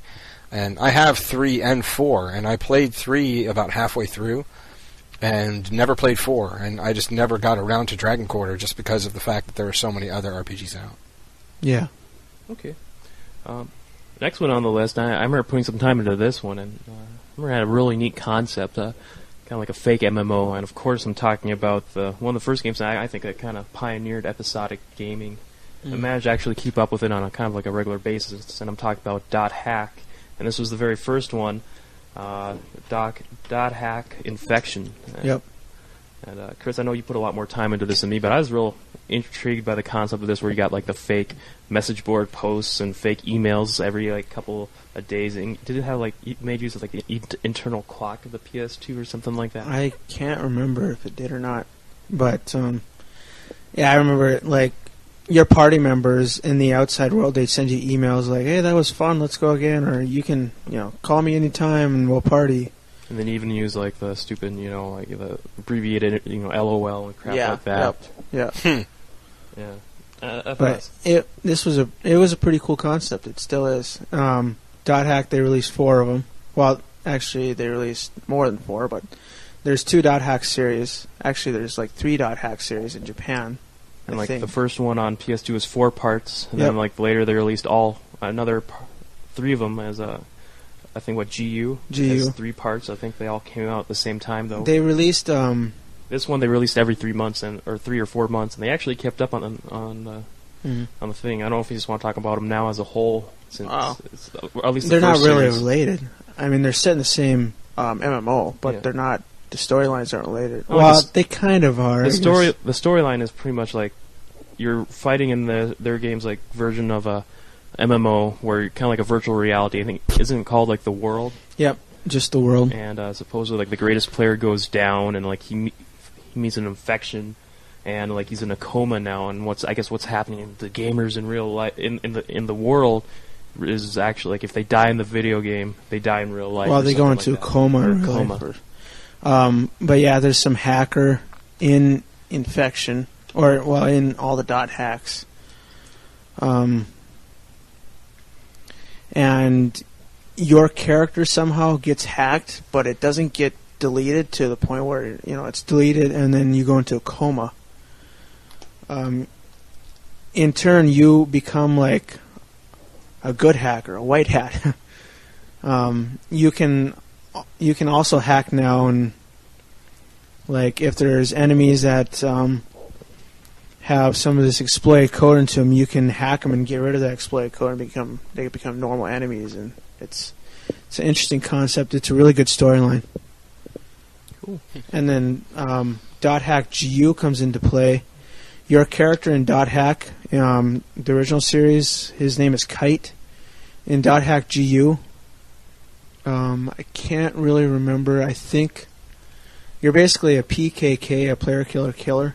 Like everybody, there's this thing called player killing where people can, like another player in the You're world. You're a turncoat. You're that guy in Diablo who turns off friendly fire and just. Yeah. You're Joey, Dale's brother. But Kite makes an appearance in Dot Hack GU, and I can't remember. I think his character has gone psychotic somehow. Now, like speaking of the combat a little earlier, that was one thing I did like about Dot Hack. I mean, I wish I had more time put into it. I only picked up the very first part, and that was it. But I did like the combat. It was real time, and I really liked what they did with the combat in that game. It was pretty awesome.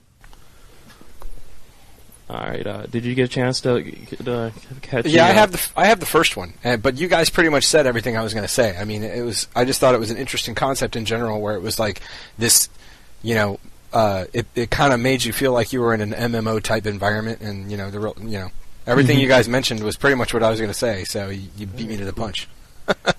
So, whoops! No. Yeah, this is the only one I ever played. So it's like I didn't play the other Dot Hack games, and I know that there's a lot of people that say that it's a huge series that should be played all the way through, and part of me feels bad that I didn't get a chance to do that. Yeah, same here. I beat Infection. I started Mutation. It was part 2. Yeah, which was part 2. It's Infection, Mutation, Outbreak, Quarantine. But I started Mutation, and it was just, it was kind of like the same thing you mentioned before on that one other PS2 RPG where you could just one-shot everything, and then when you get to the boss, you totally get slaughtered. It's the same thing with Dot Hack. In Infection, I could one-shot anything, even the final boss. But when I started Mutation, holy crap, everything just started kicking my ass. And just grinding, leveling up became impossible, because even the weakest enemies in there could kick my ass. So I would have to go to Infection and grind. And I could one-shot everything, so I can't get much experience for it. So, use your save data and transfer that then? Yep, they did. They use your save data from Infection to Mutation, Outbreak to Quarantine. But they must have scaled the game to handle your save game, though. So you think it would have been easier if you would have started a new character? It could have been. I didn't want to, because then you get to lose all your character interactions and everything that you did with the previous game. Yeah. Cool. I remember each one of these two kind of like a little bonus. I think each one came with an anime too. Yeah. I remember watching an episode of it. It was kind of crazy. I don't know. I'm not a big fan of Japanese anime anymore. It became really, really weird. I mean, they were important to the series because they actually gave some sort of backstory of what the heck is actually going on. So, but yeah, they were. I think pretty weird. In the purpose of saving time, I think it would just kind of sum up the rest of the series as a whole. I mean, you didn't get really. I think you still collect. Don't you still buy the rest of them to keep them in your collection? Yeah, I just need to get Dot Hack GU Volume 3. Then I'll have all the Dot Hacks that were released in America. Dang. So, all right. I don't. But you only played up to Mutation, right? Yeah. And then the GU, I only played up to Volume 1. Oh, okay. Is there anything else you want to get about the Dot Hack series as a whole, then, before we move on?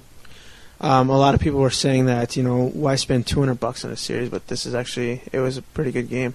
And if nothing else came out, it actually held my attention, and I would be totally fine with it. Now, I remember, now you can probably find them all for under, $20 nowadays. When they first came out, $50 a pop. Mm-hmm. So as next game on the list, you alluded to a little earlier, Shino, Dark Cloud 2. Yes, I did. And I'm going to go back to what I said earlier. This is before Level 5 was on my radar, and I really want to go back and get it. Have either of you two played it? Maybe. I don't remember if it was Dark Cloud 2 or Dark Cloud 1. Dark Cloud 2. I mean, I know I own Dark Cloud 1, but I can't remember if I played 2. I might have rented it and played it, or I might have played it at a buddy's place. Well, not me, but I do remember the thing with Dark Cloud 2 was I think your main character was a photographer, and you gather parts where I think you're a photographer. You take pictures of certain things. It gives you certain abilities. I think I'm on the right track there. I can't remember exactly, but I remember reading up on the game, and I just remember the game being held real high regard as one of the best RPGs on the PS2. And, like you said, Level 5. Yeah, and from what I understand, Dark Cloud 2, it's like everything that was wrong with Dark Cloud 1, they fixed in Dark Cloud 2. And it was just even though Dark Cloud 1 was still a good game, they say that Dark Cloud 2 is vastly superior. So it's something that I actually want to go back and play. I do remember when I was reading the first reviews, I remember going back, I'm like, did they take out the thirst meter? And they did. And so I think that's all I wanted to hear about the game. Yeah. Now it's worth playing! Yeah, now it's worth playing. That's right. No micromanagement. Yes. All right. Okay, how about this next one? We're talking about episodic content with the Dot Hack series. Here's another one on the PS2. I don't know if you want to consider it more of a straight-up trilogy, because I don't know if you want to consider the Xenosaga trilogy more of bit-sized episodic content. I think it's quite the opposite, right? I would consider it episodic, because they did build off each other. Yeah. But as far as 4 to 6 hour episodic installments, not so much. I mean, wasn't the first Xenosaga an 80-hour game? I don't know about 80 hours.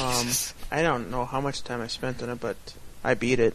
Or at least 80 hours worth of cutscenes. No.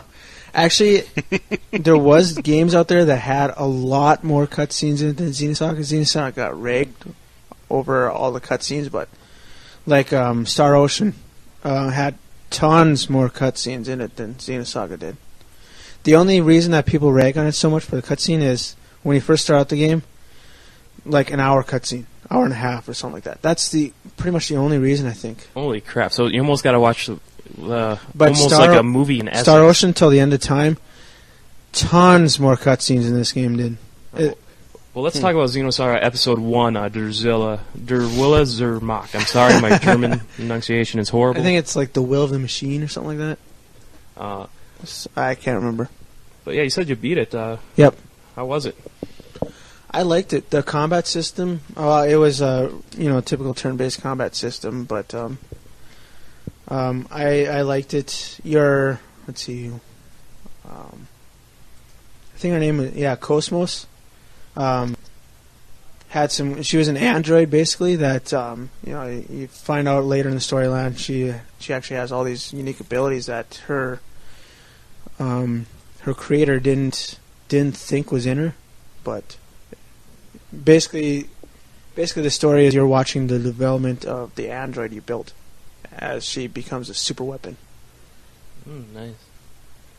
And it's a space battle. Okay, taken in space. All right, cool. Did you get a chance to hop onto the series much at all, Shino?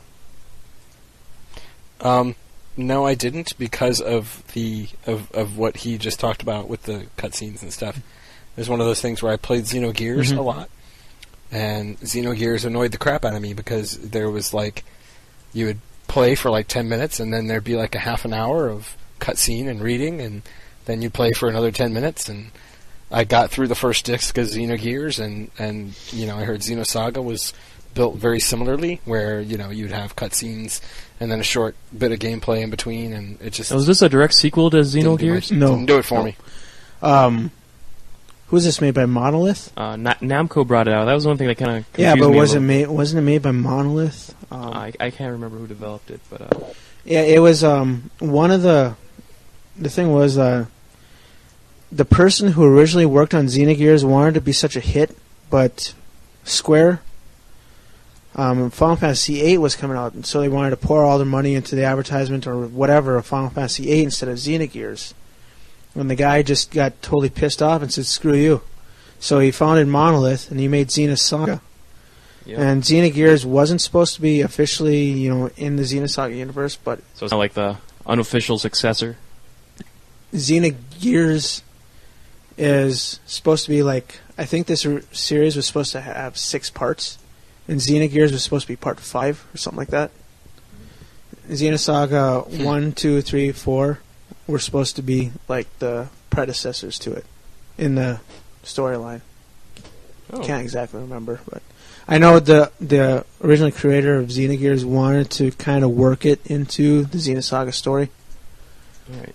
So why don't we do like we do with .hack here, and just kind of just so we save time before when we're going to cross them on. Since we're talking about the first one, did you get to make a lot of progress into episodes 2 and 3 that also appeared on PS2? No, episode 2 I liked because it had mechs, and I'm a sucker for mechs. But episode 3 is still in the shrink wrap. Gotcha. I do. Oh no! It is. It is. If you can. Well, I got games that are still in the shrink wrap that are more than a year old. It's all right. Zelda Twilight Princess. I'm looking at you. No, you're not. But you can't see it past my collection of games here. But I do see you got an old. You reviewed episode 2 actually. I put like 6 hours, 7 hours into it, okay. Which wasn't enough. Oh, injustice. But I think you put on here. I gauge a great RPG as one that sucks you in so much that you lose track of time.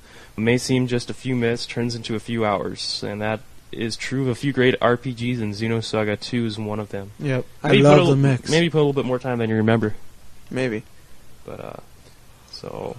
Let's see here. Next one is .hack Part 2 Mutation. And since we already kind of touched on that, we'll move on to Unlimited Saga, which we touched on. Which we already bashed. 50 cents.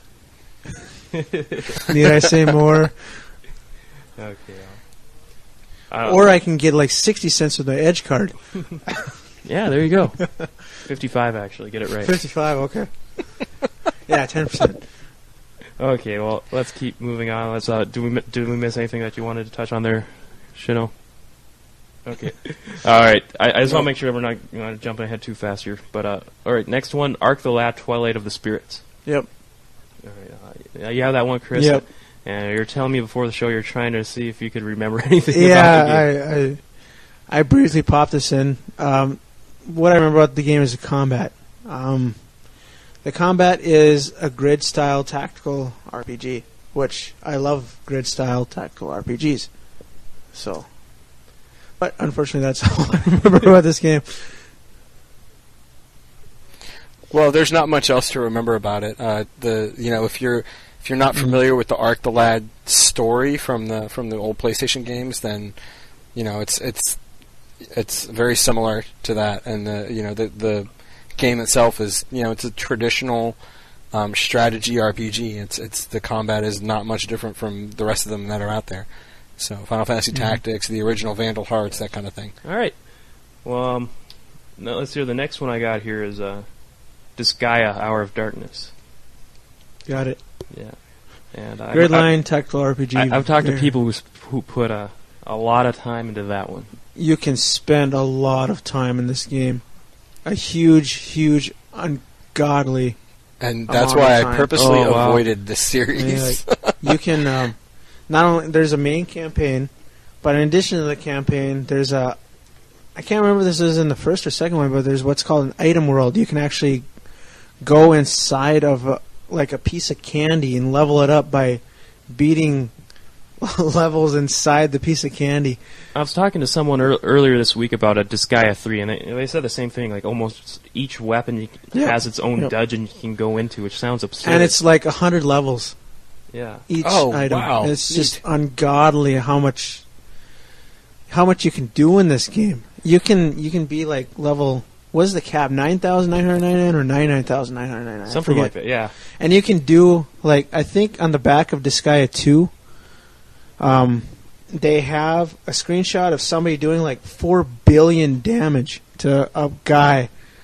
Yeah, I mean, that's the crazy thing. I mean, like, or maybe that was a strategy just guy. to put that into perspective, it's just crazy. You can level up your guys to level 99,999. It's just, yeah. That's just nuts. But I guess I heard like this game was, besides being like a strategy RPG, I heard it was like kind of like the ultimate strategy RPG for its time, and like went all out. Didn't have like a kind of like a satire style story also. Yeah, very. It didn't take itself seriously at all, which is always a big plus in my book. Yeah, it must be on the back of the strategy guide, because I'm looking on the back of both boxes, Disgaea 1 and 2, and not seeing the $4 billion or 4 billion damage to an enemy. So like, I'm guessing this probably had like a ton of classes and like what? Yeah, I mean oh my god, it had a ton of stuff you can do in this game. It's just. What are some highlights then? Some of your favorite moments? All I can remember is there's like elemental blocks on the grid when you're in battle, and you can somehow change the elements, and you can basically light the whole grid on fire and kill every single enemy in one shot if you were that good. It doesn't matter if there's like 50 enemies on the grid. If you're good enough, you could kill them all in one shot, in one turn. This is a series that I've always been interested in, but because of the time sink that it is, and because of it's just how much I overwhelming know I would just get sucked into it, I am trying my best to avoid it, because I am that guy that played Final Fantasy Tactics, got Cloud Strife, however you say it, and leveled him up to level 99 and basically kicked the crap out of that entire game, because that's the kind of person I am when it comes to these kinds of games, and that's why I'm avoiding it, because I know it would be an incredible time sink, and I would never get anything done. Yeah, really. Sounds like a smart decision. I mean, I'm glad I never really got super seriously into tactical RPGs, just because I wasn't a fan of each battle taking like an hour or so, or 45 minutes, however long it took. But yeah, I can only imagine how much you were hooked into this game. Did you get a chance to beat it? Oh God, no. I can only imagine how much long the game was, if you can go up that high in level cap. Yeah. But yeah, you can go up like 4 levels in a single battle. It's just crazy what you could do. All right, well, let's keep moving on here. Next game, well, we already touched on, but just to keep the chronological order going, just to mention it, Dot Hack Outbreak, Part 3. And then here's one, first Final Fantasy sequel ever made, Final Fantasy X-II. 10-2, sorry. This goes down in history as my fiance's favorite RPG. Because they changed clothes, No, right? actually, she liked it more because it was women? It was more traditional and simple, and there wasn't as much like management with everything. Like, you didn't have to switch out characters every 2 seconds and that kind of thing. You know, you had 3 characters, and that's how many characters you had. You had those 3 characters the entire game. And Gullwings, go! The Gullwings, they're called in the game. Oh, like this. Yeah, I played it for a very short time. I only played it for like the first hour or 2, but it seemed fun. I didn't have any problems with it. I mean, a lot of people say this is like the stinker in the series or whatever, but I didn't think it was that bad. I don't think this is. I think Final Fantasy VIII is the stinker in the series. I like this more than Final Fantasy VIII for sure. It was an okay game. You know, there wasn't a whole lot. This seemed like Final Fantasy for Dummies, like Final Fantasy Mystical Quest for the SNES. Oh, ouch! Okay, maybe not that bad, but damn. But you just didn't like how they toned it down. You're saying there wasn't a whole lot of strategy with this game. I mean, you get these. Well, didn't they like dress? grid things. Yeah, you can't equip weapons or armor anymore, right? Well, Correct. right. It's all based on what dress sphere you're wearing. And you can change, or no, you can't change them in. You can't change them in battle, like the main grid itself. But you can change outfits in battle. Yeah. Mm-hmm. Like you have an outfit that allows you to be a black mage. You have an outfit that allows you to be a warrior. You have an outfit that allows you to be a thief. And if you are in a battle and you change to every single outfit, you can unlock like their ultimate form or something and totally kick ass. Wow. Yeah. I never got that far, but okay, yeah, I did. This is there's a lot of females that I know that love this game, and my fiance is not different from that. She loves this game. So. Yeah. Cool. I do got a excerpt here from Steve, and I had to include this because I thought he had some interesting words for it. So here goes. Final Fantasy X-2 is the worst Final Fantasy in quite a long time. Quite a long time, yeah. Probably since 2.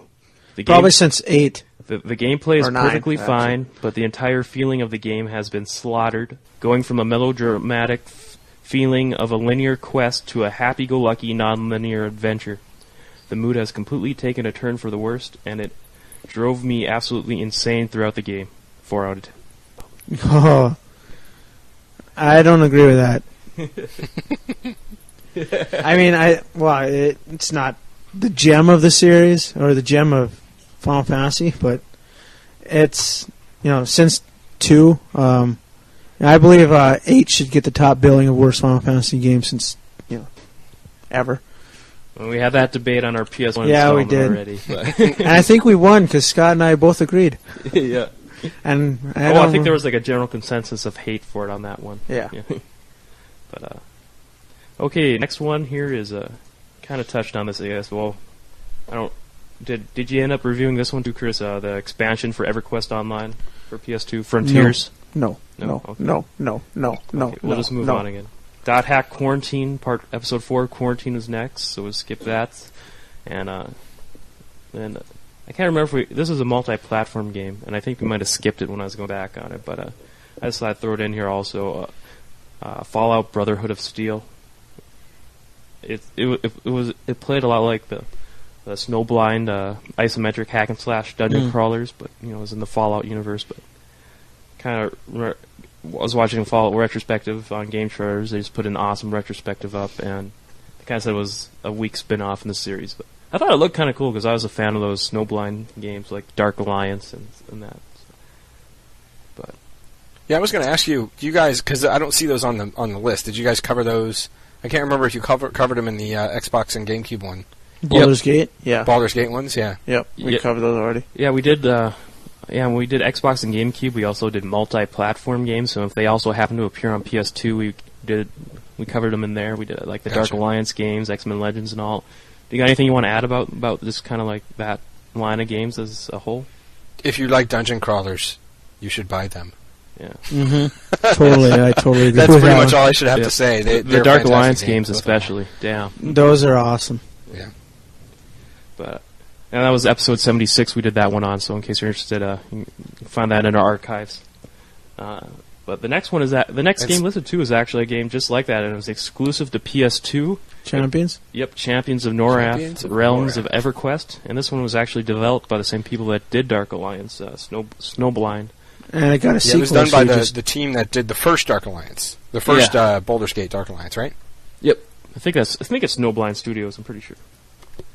I could look it up, but while I do that, why don't you guys? Should we just like combine both of them? Yeah, sure. Champions Arms. 1 and 2. Yeah, go ahead. Well, I love these kind of games. This was up to 4 players.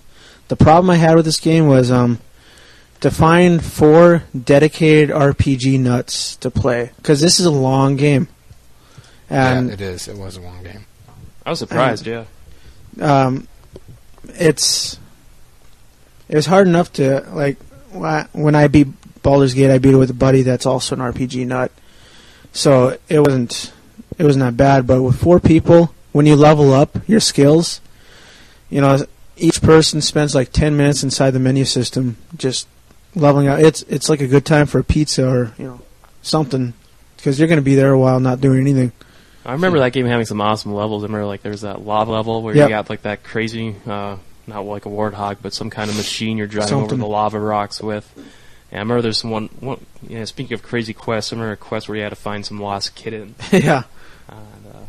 I remember I really liked it. It's like Dark Alliance, just good old-fashioned hack and slash goodness. Build your skill tree, upgrade your magic spells. Mm-hmm. And with 4 players, I liked it a lot too. And both of them added online play, so you're able. Well, did the first one have online? Yeah. Okay. The first one did have online play. Yeah. Okay, I didn't remember if. And I never took advantage of it. Yeah, same here. Yeah, me neither. That game is. Now, I do have a question for you guys, though. Mm-hmm. Did you guys take advantage of the level 50 exploit? I'm not familiar with that. There's one boss, and I think he was in. I don't remember what the level, what it was called, but it was like a sky world. And there was one boss where you could actually fight the boss, and then you could actually run back and reach a save point. So if you actually got the boss down to the point where he was, almost dead, and brought in a brand new level 1 character, and killed that boss, it would instantly make them a level 50. Oh, really? Wow. Yeah, and level 50 was the cap for this game. Wow. So I got my own. I actually earned a level 50, and then I made a level 50 this way, just for the hell of it. So I took my first level 50, got to this boss to the point where he only took like 1 or 2 hits, and then brought in a ranger, and just picked off a couple arrows on him, and killed him, and I instantly became level 50. It was pretty cool. Wow, dang. Cool. Nice find, man. Wow.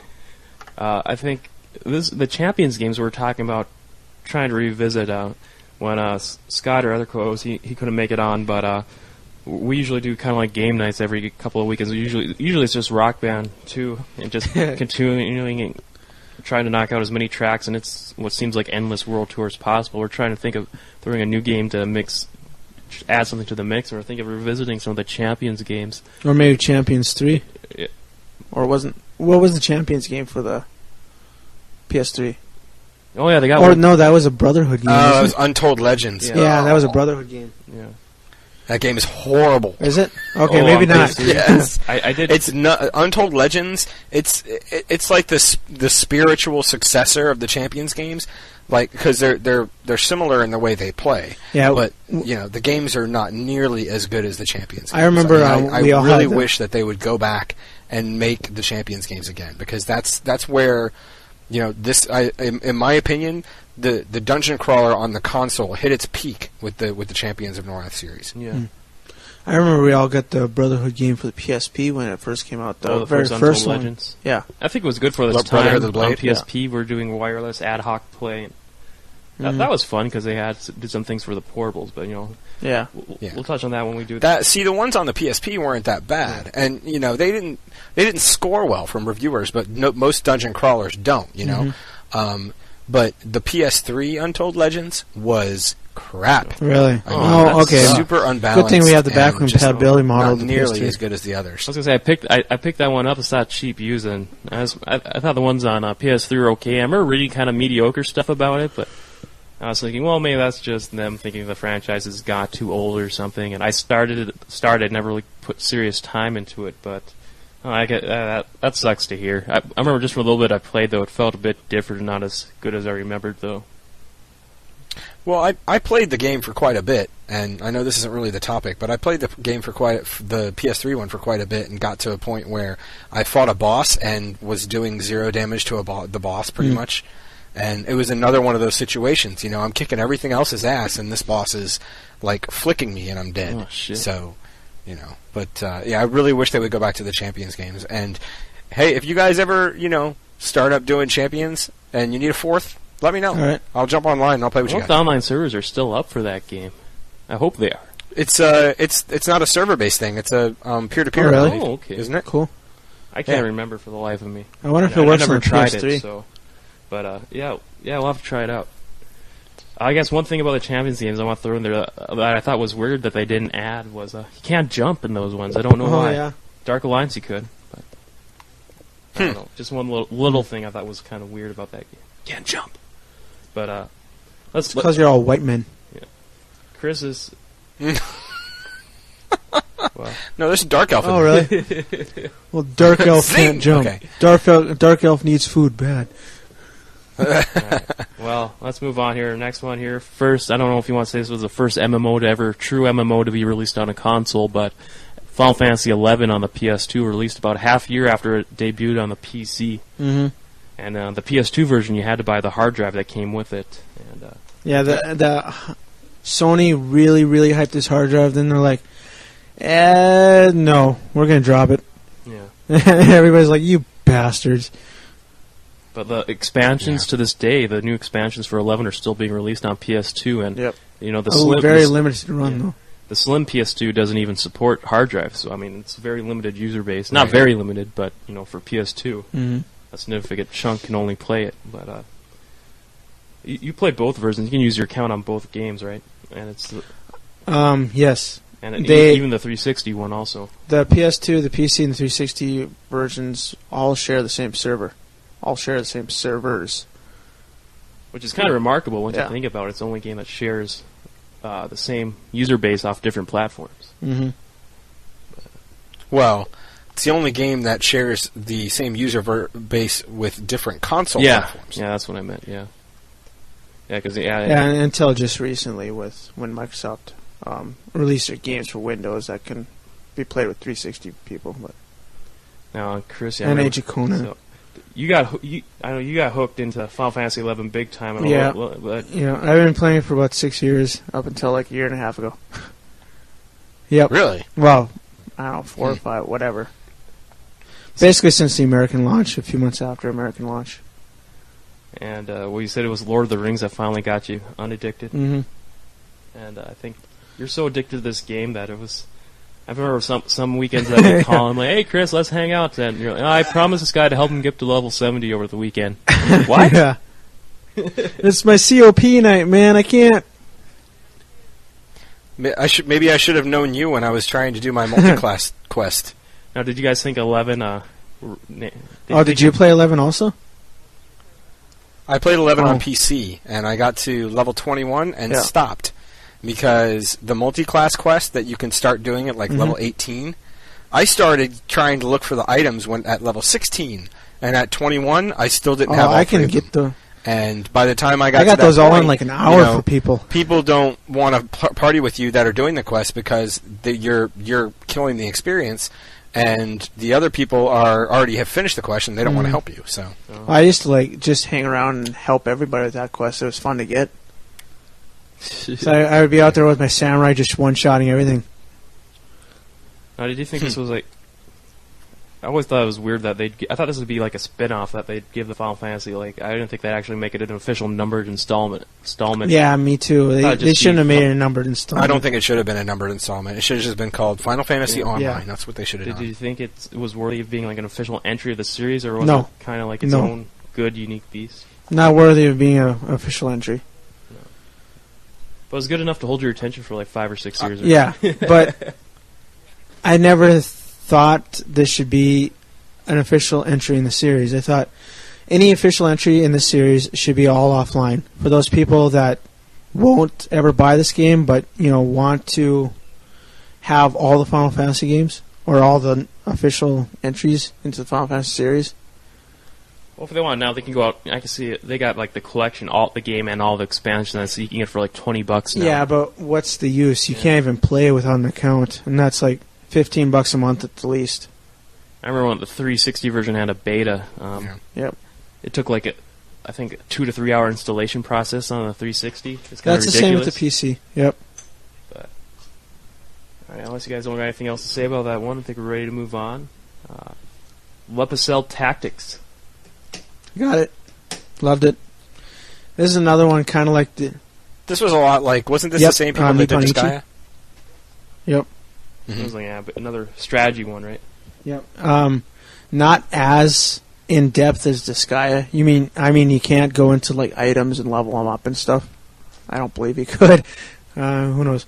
But it did have a lot of things in common with Disgaea.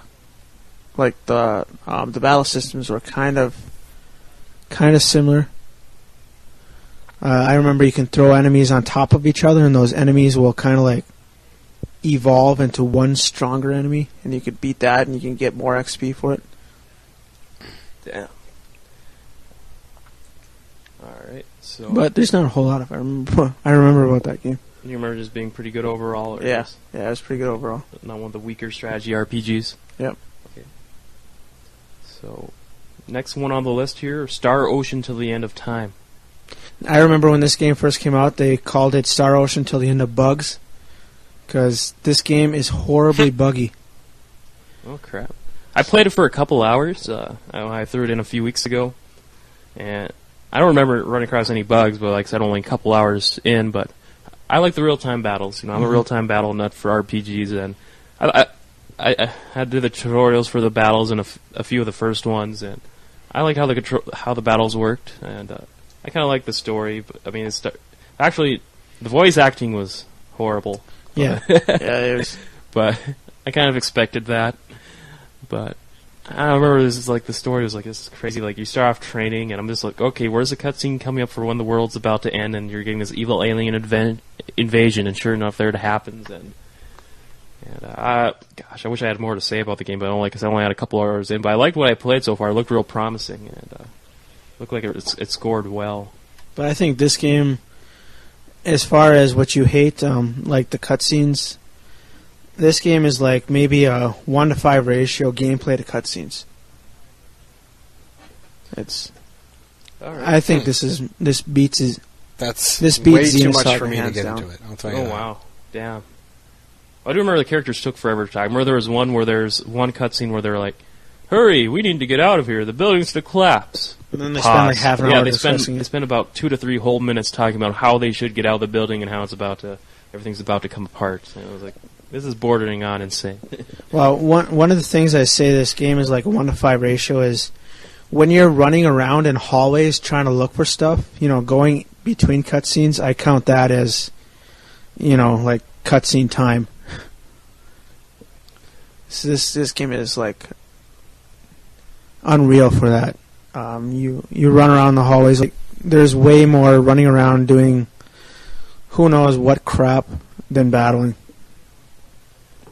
Wow. All right, well, let's move on here. I mean, I had a chance to put a couple more hours into it. I want to revisit it because you know, like I said, other than, you know, kind of like the pacing of that story, I kind of had high potential for it. But yeah, Xenosaga and this game are what I classify as interactive movies. Oh wow. I don't want to classify them as like video games. All right, how about this next? Barely video games. How about this next one, Phantom Brave? No. Nope. All right. Okay. Isn't Phantom Brave another Nipponichi game? I can tell you in a minute.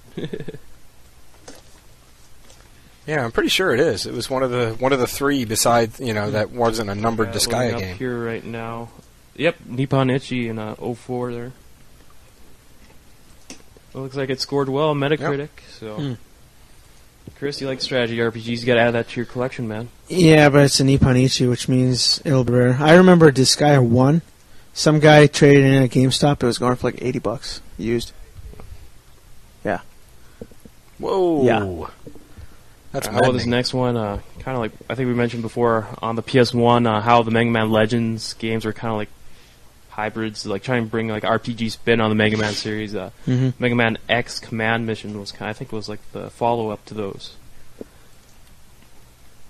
I know I never got a chance to get into the Legends games. Or I didn't like play that, or really into any Mega Man games in general. I just played the Mega Man 9 trial game and I got romped on the first stage. And yeah.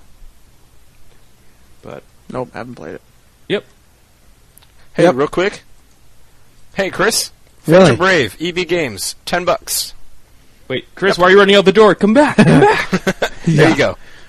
I wonder if our local store has it. Sorry, maybe I should have mentioned that after the show. Let's keep moving on here. Shin Megami Tensei. That's a popular line of games in Japan. RPG variety in America. This installment's called Nocturne. Nope, don't have it. I know they re-released. Nocturne? Didn't that come out after Digital Devil Saga?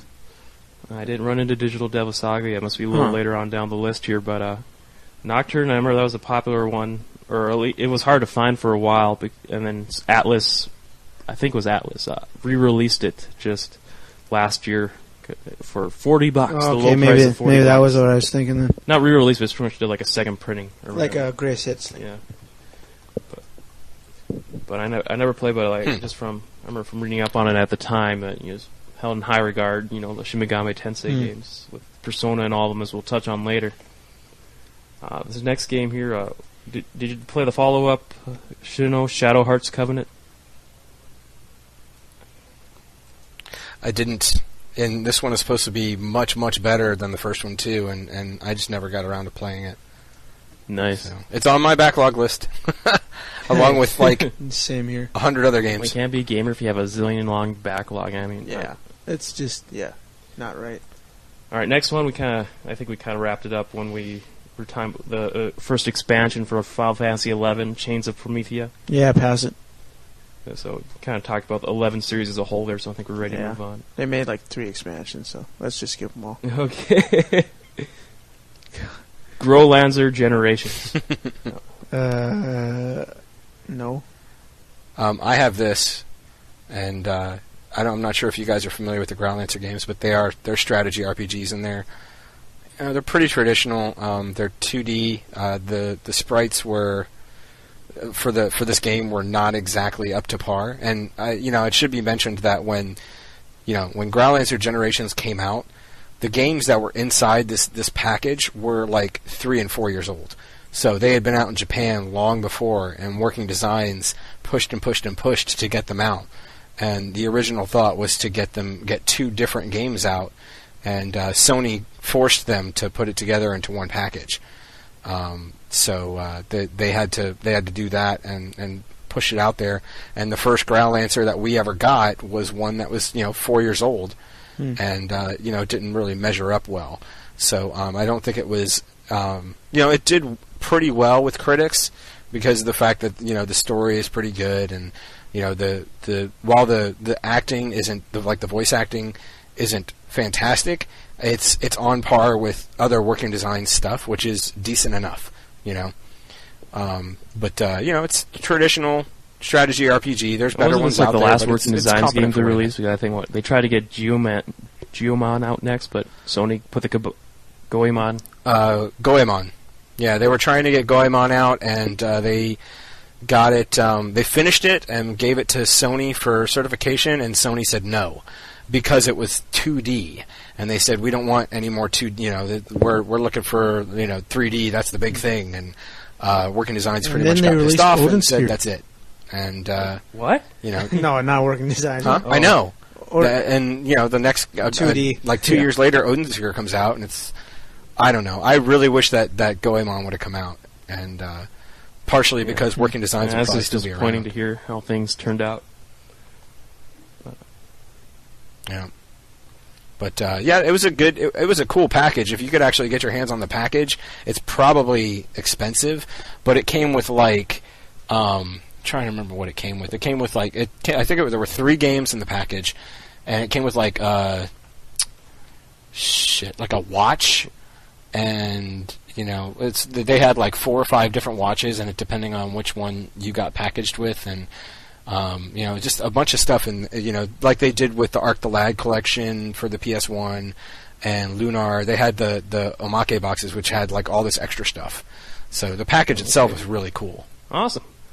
All right. Well, next one here is I'll probably butcher the pronunciation again here, but Suikoden 4. I never played it. But you own it, right? No. Oh, okay. I don't think I do. I don't think that's pretty sad. I don't think I do. Well, I own like 40 of them here. I'm looking. I know, I don't see Suikoden 4 in there. Okay. All right. How about you? No. I didn't play 4, and it goes back to the same reasoning behind the reason I didn't play 3. So I think that one day I'm just gonna get past my stubbornness and go back. Well, and next play. one here is Full Metal Alchemist and the Broken Angel. That was another one of those anime ones. It's a Squeenix game, isn't it? Is that Squeenix? I don't know about that. It may be. Yeah. It's hard to keep up. All right. Well, for whatever that's worth, but I'll tell you in a minute. But yeah. Okay. It was published by Squeenix, yeah. But no, I never played this one. I didn't actually play this, but I saw my roommate play through pretty much the entire thing because he was a big fan of the series, and some of the things you could do it, and it looks pretty cool. But I never actually got to experience them firsthand. But the visually, it looked really good as far as as compared to the anime because they did it in a cell shading type graphic style, and next one we kind of already covered the sequel to Champions, but Return to Arms. Suffice to say. Just more of the same great hack-and-slash dungeon crawling. Yep. And you can pull in your character from the first one. Oh, could you? I couldn't remember that. Yeah, you could. Sweet. Alright, so let's keep... Next one, kind of, like we said before, is kind of part of the series, Xenosaga Episode 2. Yeah, I'm going to try and pronounce the subtitle. Damn you, German. But, Jensitzvargat Unbuse. Fuck. Okay. That was pretty good. Close enough. All right. I don't know what it means. But it was pretty good. Alright. But yeah, we already covered the Xenosaga series as a whole, so we'll keep rolling along here. Ys, the Ark of Nifstum. Hope that's right. Where's Savory Cade when you need him? Yeah. I did try this out. I have this. I threw it in a couple weeks ago for an hour. And this is actually, it's like an action RPG.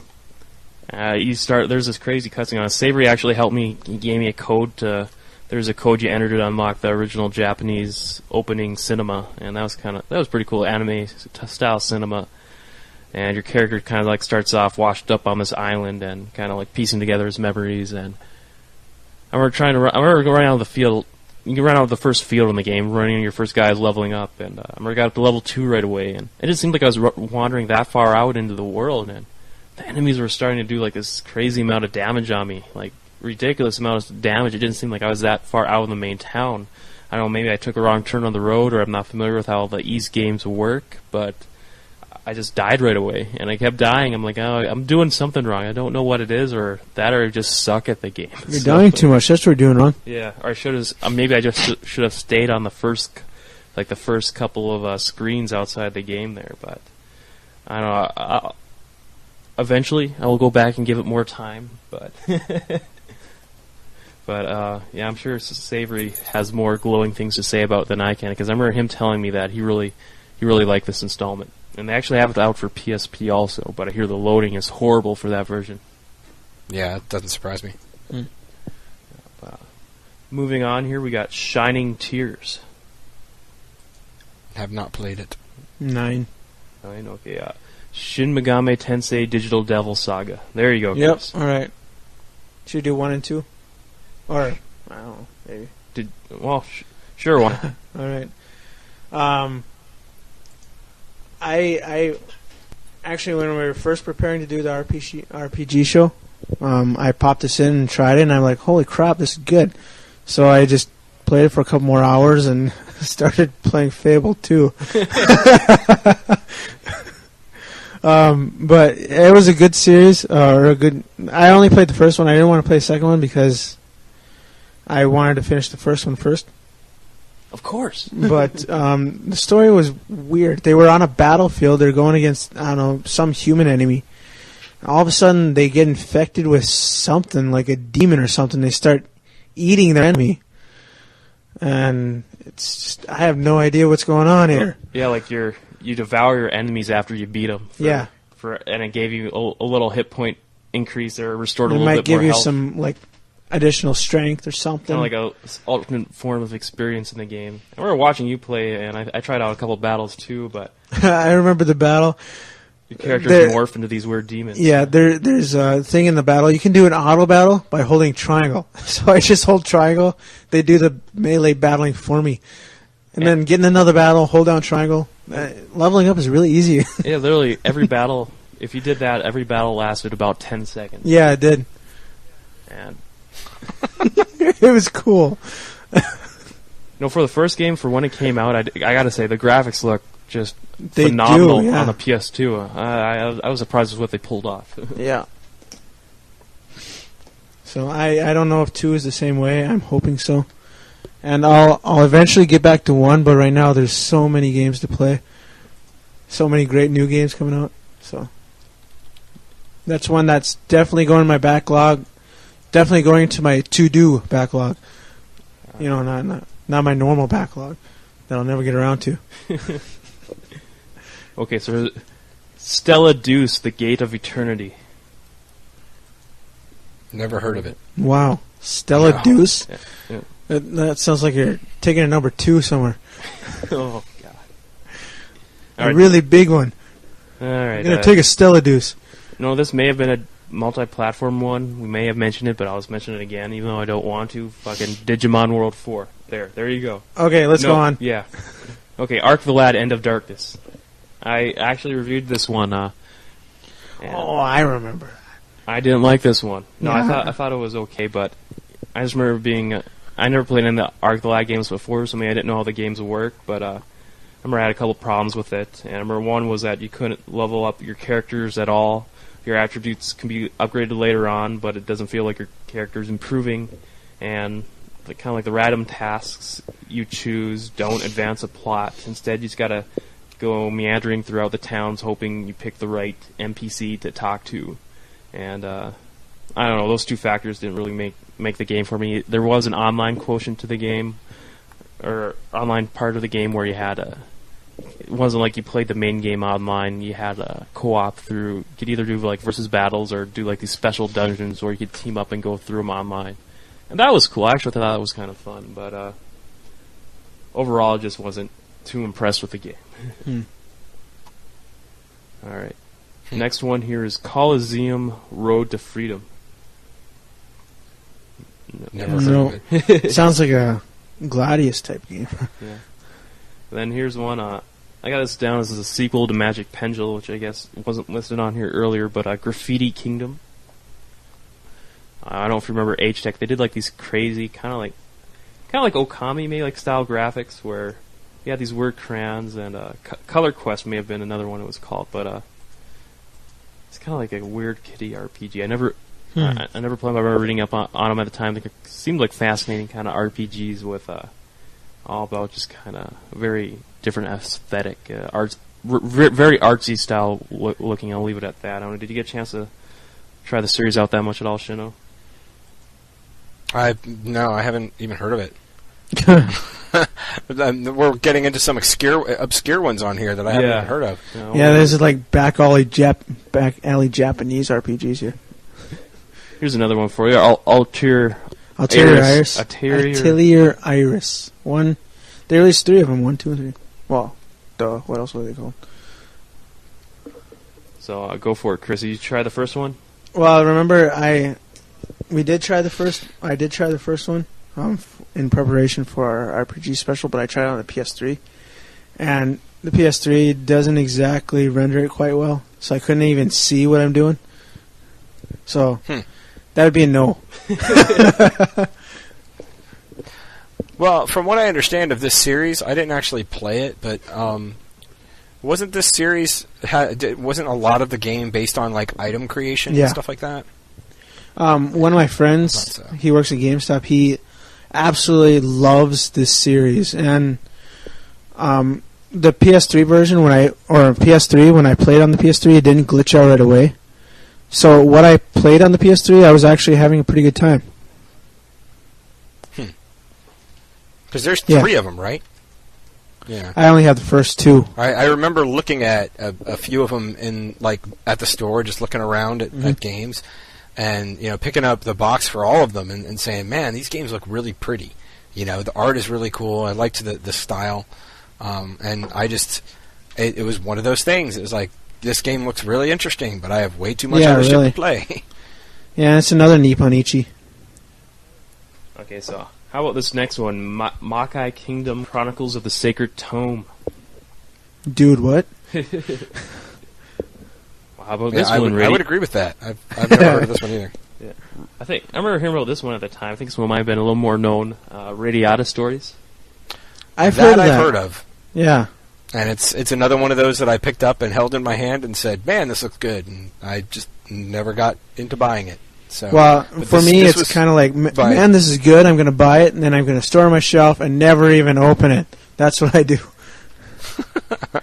This one was by Tri-Ace, right? And Square published it? Squeenix.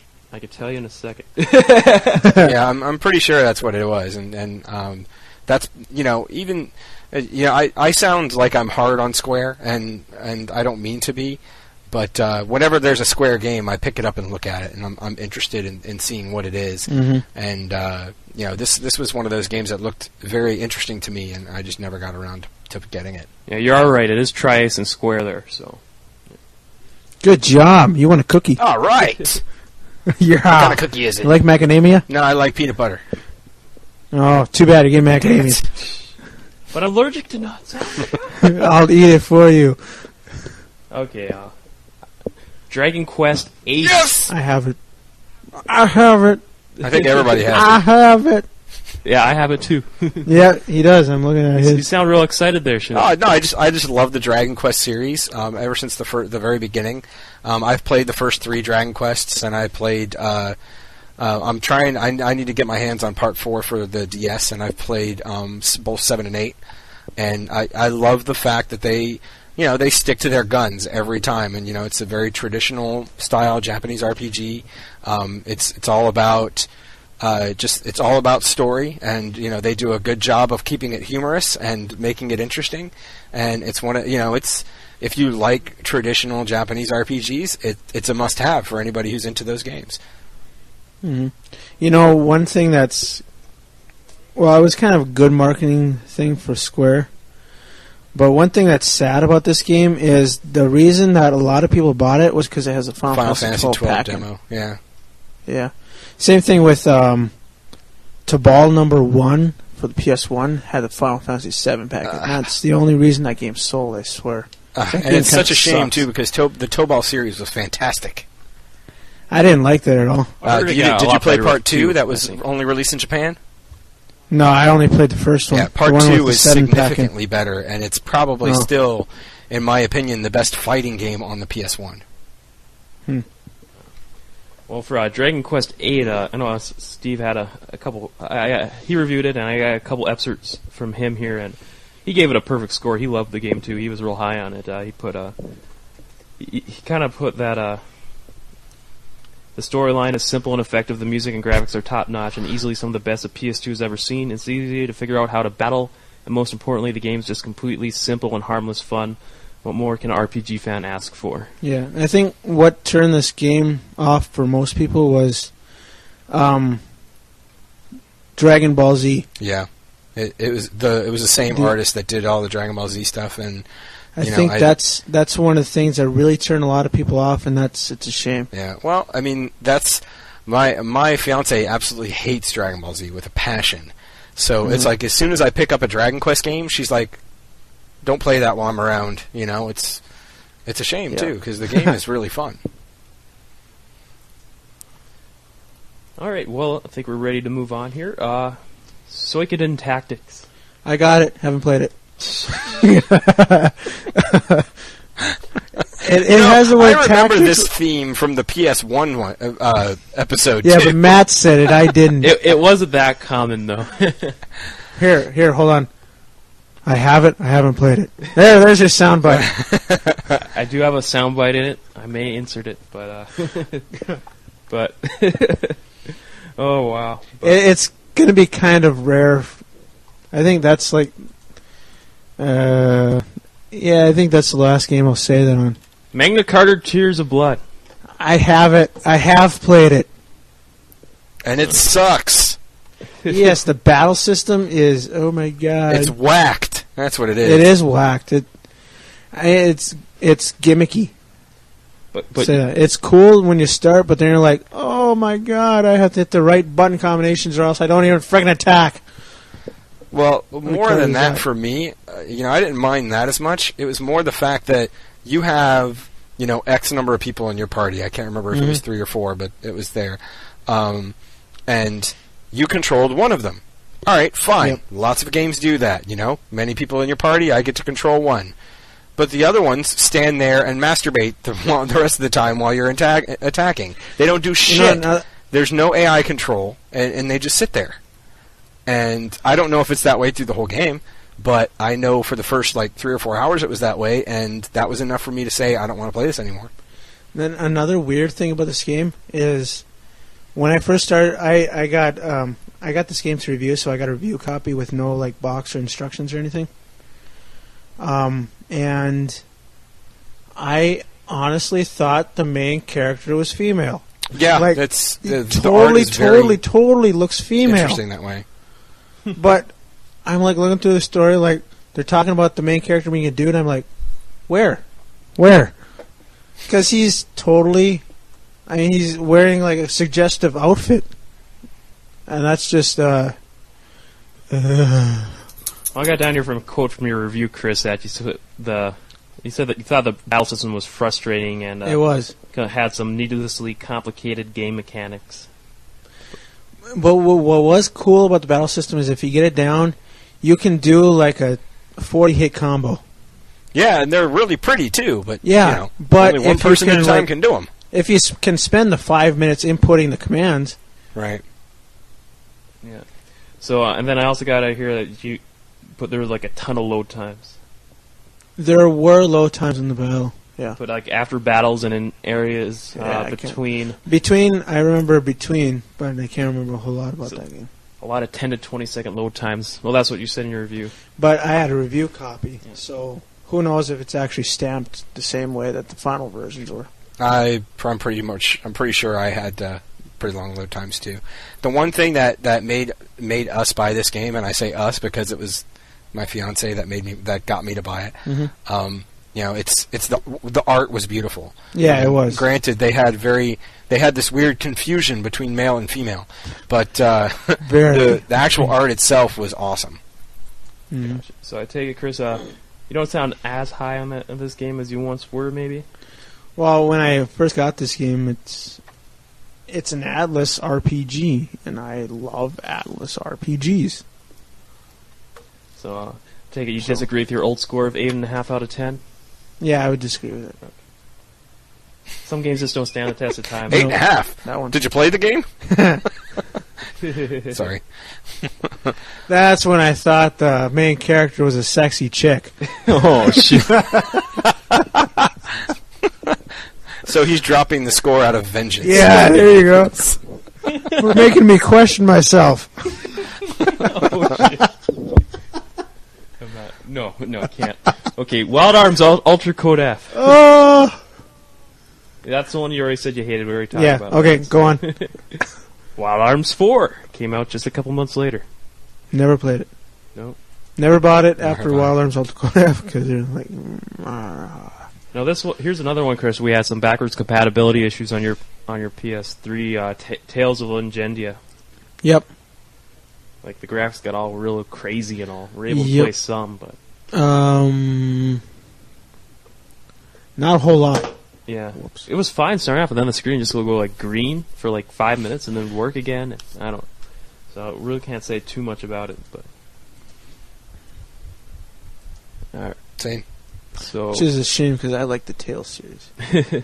Yeah, I like it, and I played Tales of Symphonia for GameCube. Mm-hmm. And I played some of the PS1 Tales games as well. Yeah. And, I thought Symphonia was awesome, but it could not keep my interest. I went back to it 3 times, and it just could not keep my interest. But, I don't know if they did this in Legendia, but the Tales series did do something very, very important that most RPGs don't, and that's keep a log of what you've done so far. Because not everyone plays RPGs all the way through right away. It's nice to go back and read where you have and remind yourself, what you've done up to this point. Yeah. All right.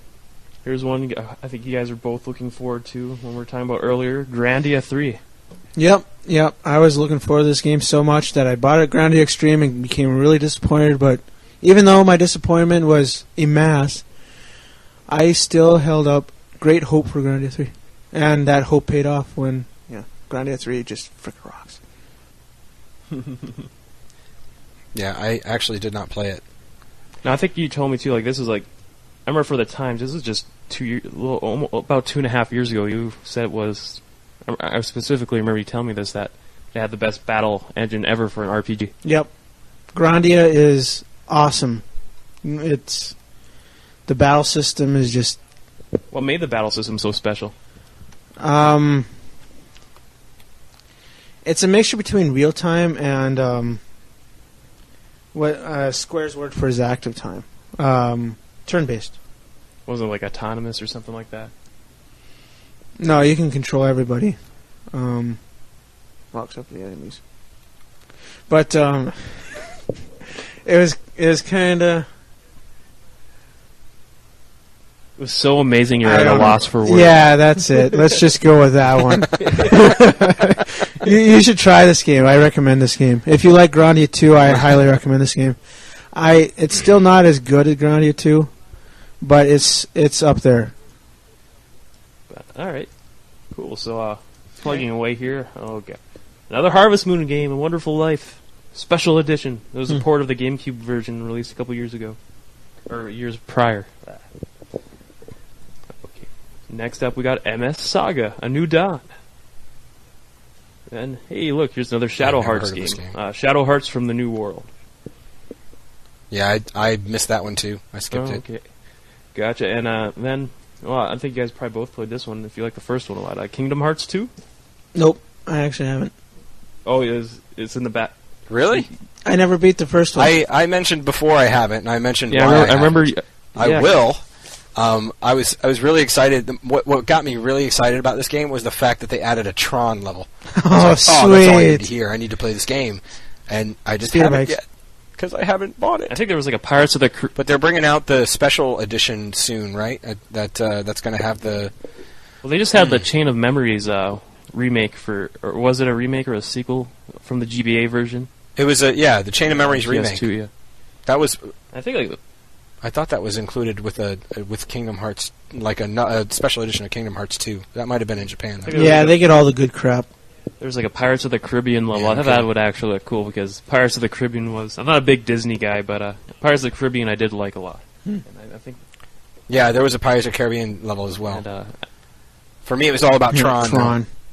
Now, it sounded like whenever from like the first game, it sounded like the major complaint about the first game was the gummy ship. A lot of people didn't like the gummy ship levels or something like that. I love them. I just wish there was more of them. They kind of improved them a bit in Kingdom Hearts 2. I didn't mind it. I just thought it was out of place. It was out of place because it's just like it's some stupid.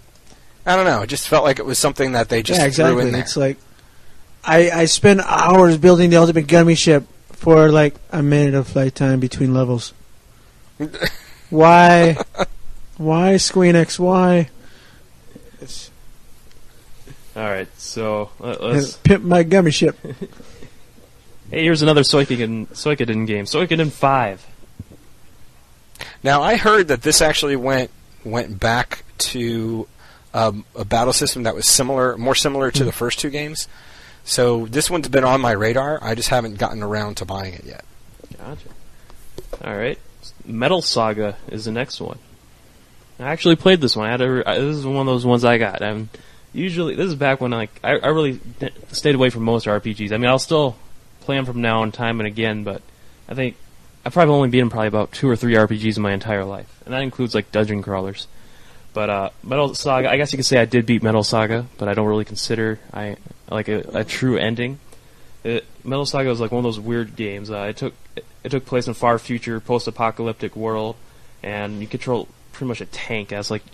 You upgrade and build your tank as you go through the game, and there's like a lot of people are trying to rebuild the world what it once was, but so you go off in this tank taking quests trying to kill out all the monsters. Like I think like they got like a monster of the week or something you're supposed to kill and do that kind of thing. But the game's pretty much as open-ended as you wanted it to be. I remember once like there's this option. I was talking to one of the first people I saw in the game, like half hour into the game. I'm one of those guys. I'm a stickler for it, but I gotta talk to everybody. I got to. And yes, he does. And there was this option. This one girl said, "Hey, want to get married?" And I just put, "Sure." And the game ended right then and there. What the hell? Yeah, and the credits rolled. I'm like, "You got to be kidding." Well, people do say marriage ends your life. Yeah, but I thought it was all right. Oh, jeez. I didn't say it. People do. Hey, don't go calling off the wedding now, man. No, I'm just kidding. Don't look at me. Yeah, he can't decide anything anymore. No, I remember, Metal Saga. That's partially true. No, I remember Metal Saga being, a totally decent, alright game. I spent a bit of time with it for the review and all, but just nothing great. I'll just leave it at that. Alright, Romancing Saga. Okay, fair enough. No. Did this have anything to do with the Saga No. Frontier series? That's was it Unlimited a Saga. part of that at all? Okay, yeah, Okay. I did not so many play damn this games in Saga. God damn it. Saga. At least you're not saying Sega. Yeah. At least I'm starting to get it right. Saga. Alright, then we got another Final Fantasy XI expansion, Treasures of Ot Urgen. Okay. Wait, but Chris, I did Go on, make go an on, interesting go note on, about this game. go on, Long-time listeners of the show will remember when we did our top 10 games of 2006. We both did our own separate ones. This was Chris's game of the year for 2006. So, Chris, great game in your expansion of Shut the up, year. go on. But Chris, don't you want to talk about it? I mean, Prick, go on. this was your game of the year for 2006. Actually, I got the clip loaded up. No, I'm just kidding. All right, Final Fantasy VII Dirge of Cerberus is next, and we already talked about that one. If you want to consider, it's more of an action game, pretty much. But Disgaea 2: Cursed Memories. Can I discuss that? Yeah, you kind of talk about that. It was same craziness and many wasted hours, right? Very. All right, and then kind of kept in line with this next one too, Xenosaga Episode 3. Also Spraxathrusta, whatever the fuck. Something about sprockets? Okay. Oh. You said you didn't get into the third one, right? No, it's Okay. still in the shrink wrap. All right. I'm not jumping too far ahead. Am I Shino any of these ones here? Okay. No, you're fine, man. We're getting to the point where we're about to get to the point where I grabbed a bunch, cool. but Valkyrie Profile 2, Samaria. No. 9. I did not play this one, but I did play the first one, and it was fantastic. And I've been meaning to get my hands on this one ever since it came out. It just hasn't happened yet. It looks really good, and as much as I loved the first Valkyrie Profile, it's the battle system was fantastic, and I absolutely loved it. So I need to. This is like another one of those like obscure Japanese ones. Don't know if you guys heard about it. Final Fantasy 12. What? All right, let's move on. What's that? No, I'm just kidding. No, the only complaint I have about this game is the board, because I always thought it was dumb. I need to put this many points into this spot so I can wear a hat. But it's a cool It was hat. one of those things. And I don't know if you guys have ever heard of Yep, BG Cats, the online comic. And they never did a great update. comic about that too. So Jesus Christ, people. Update Monday. Yeah, what Monday? Like once a month every Monday? Jesus. Update your stuff. Holy crap. But I really liked how they kind of made it feel more MMO-ish, the way the battles worked. I liked the way that you could see all the enemies that you were going to fight. That was a good addition to it. And I really liked the environments of it. They were very unique, and it's like when you go over like the sand sea. Mm-hmm. I really liked that. And that was really cool. I played Final Fantasy XI, so I understand you don't use magic around elements. Unfortunately, the Gambits for the other people in my party, they use magic around elements. I'm like, oh my god. If you use magic around elements, they will come and attack you. Yeah, because they're neutral until they feel threatened. But, well, it's not even and then threatening. they start them. coming and pounding you can on like your ass. cast Cure on yourself, and they'll come after you. Yep. I found that out the hard way. I casted Cure, and then all of a sudden I got hit, and I was dead. And I was like, "Oh, that was following nice." this game in the web forums. That it seemed like I remember it seemed like a lot of people were a little hard on the game's difficulty. I don't know, a lot of talk about like reaching. I don't know. I just remember, it seemed to be common when I was keeping up with the game right when it came out. I grinded a lot in this game, so I don't know. I didn't really feel it was that difficult. Well, the grinding in this game is actually fun. I thought the gambit system was fun. Telling your What's that? Oh, I did too. Yeah.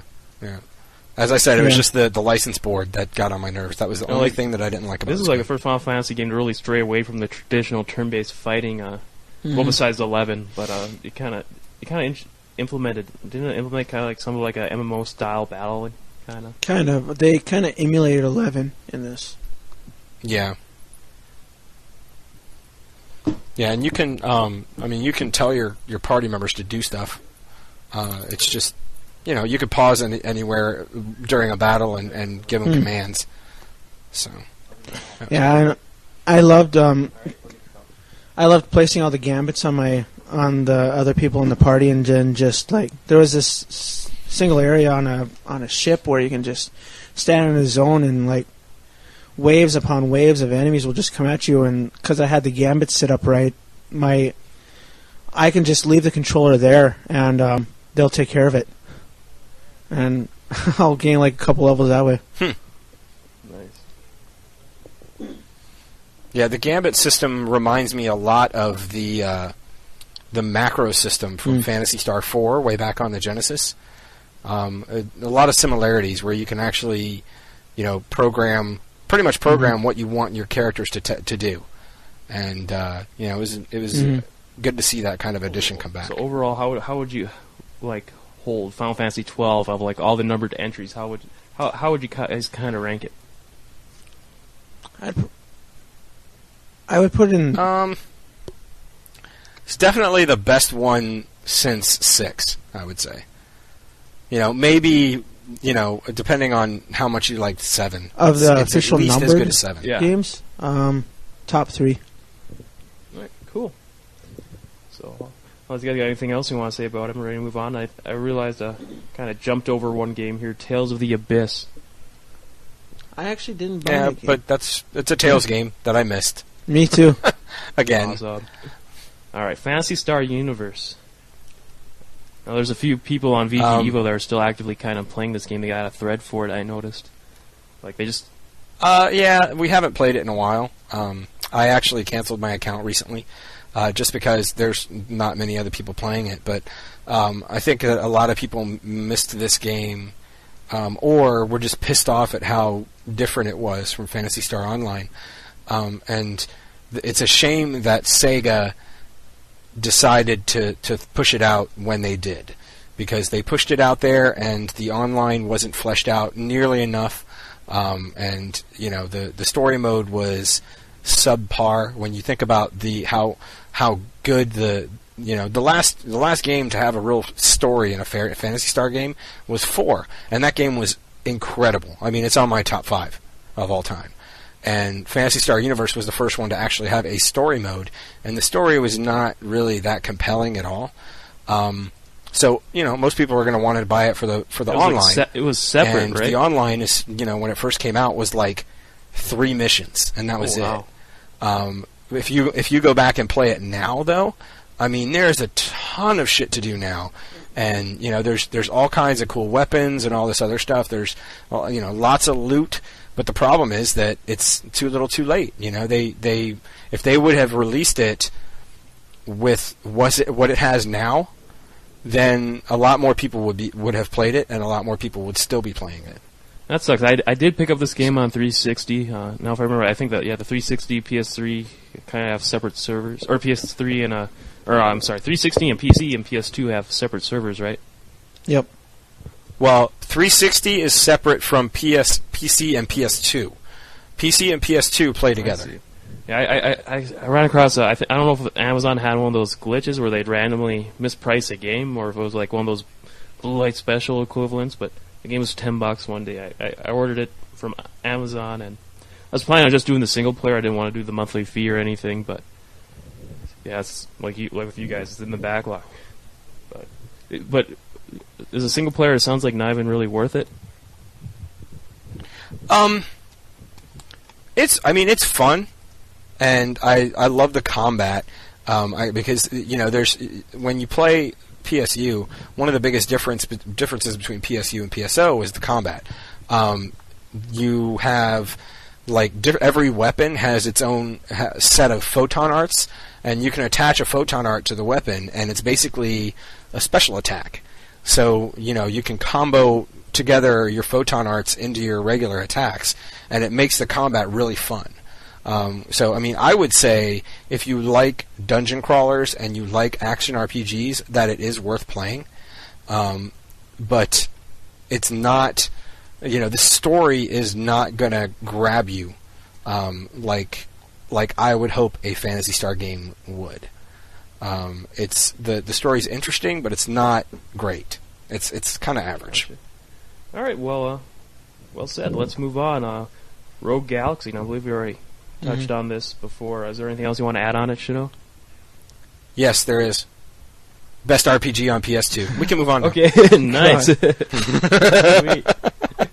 Oh, man. Now, that's another one, man. Now that I just got it just a couple weeks ago, yeah, I'm psyched for it. I'm telling you, once you start getting really deep into the game and you start meeting some of the other characters, a lot of the characters, they all have their own little backstory, and it comes out by the end of the game. You know everything you need to know about every character, and they've really fleshed all that out. And the story, whereas the story is kind of cliche, it's very complete. You know what I mean? It's like it doesn't really leave a whole lot of loose ends. It leaves some stuff open for a sequel, which is good, but it does a good job of rounding everything up, and the game is just a blast to play. I mean, I would play this game hours on end. I think I actually dropped almost 70 hours into this game. Wow. Holy crap. That's a long game. And that's saying a lot considering I have very little time to play RPGs right now. Gotcha. Nice. All right, well, let's move on then. Chris, this is one we tried out in preparation for the show, going down your stack here. Arch Nelico Melody of Alemia. Who? Gilly? Oh, wait. Roadkill, Chris. Me, yeah. I know. I was saying who, as in I've never played it. I've never heard of it. Is it Nippon Ichi or Alice? Can't remember. Well, you got it right there. I do, but it's at the bottom of the stack, and that means I have to move the whole stack over just to get it. No, I remember. Let's hope I don't break your computer here. Oh my god! I don't like your. If you're here, man. Oh god! You got a stack of 40 PS2 games going right above my mixer. I'm not a fan of this. Oh come on! They're not that heavy. All right, you got it. Yeah, I got it. Okay, it's Nippon Ichi. No, I remember we threw this in. I wrote down a note. I remember that it seemed all right, but that's all I got. I don't remember anything about this game. We threw it in, Chris. We tried it out. It sounds so memorable. Yeah, it's so memorable. I don't remember anything. You know what? That's a disaster. Let's move on to the next one. Good job. Okay. Shining Force EXA. Now, I didn't play Exa, but I did play Neo, which you didn't mention earlier. Oh shit! Whoops. Fire Dale. And from what I understand, Exa is pretty much just like Neo as far as gameplay wise, and Neo was not great. This should not have been. I don't think this should have had the Shining Force label on it. It should have been a different series altogether. Sega should have just stayed away from using the Shining Force title and called it something else, because it's nothing like anything in the Shining Force universe. It's an action RPG. It's pretty fun. The combat's pretty fun. Voice acting sucks. The story is not that great. I'm talking about Neo right now, and so. I just don't. I think this would have been. It would have been accepted a lot more if it didn't have that Shining Force in the title. I gotcha. Cool. And EXA, you said you didn't try? I did not try that one, mainly because I didn't like Neo all that much. It's one of those games that I'm waiting for it to be $5, and then I'll probably pick it up. But it probably is $5 by now. I should go check. Nice. All right, well, let's move on to the next one in the meantime here. Dawn of Mana, another Square game here. Oh. Now, I don't know if you guys have played this, but I heard it was pretty bad. I was talking to a friend earlier about it this week, and he told me the same thing. Yeah. From what I understand, the Mana series has not reached the greatness that it was on the Super NES since then. I mean, it's been every game that's come out with the Mana, title, it's just been subpar. Gotcha. Yeah, I remember that's been. I think Steve was talking to about this. Yeah, he was saying how, kind of like how you are, because of the Wild Arms games, that the Mana games are just been kind of degrading over the years and just don't hold up to what they used to be. But all right, next game here is Odin Sphere, which I think. Oh, I got that game. I've played it. I love it. Yeah, we already talked about this. Yeah, so unless there's anything else you guys want to add, buy it. I just think that people should understand, should know that this is a great game. They should know that visually it is stunning. The combat is compelling. The story, if you don't like the story at the beginning, there's 7 different books that you go through, and they're each different stories that kind of tie together at the end. It's definitely worth picking up, and if you can find it right now, I would say get it. I would concur. Definitely get it. It's not a typical RPG, but oh well, it's still fun. Get it.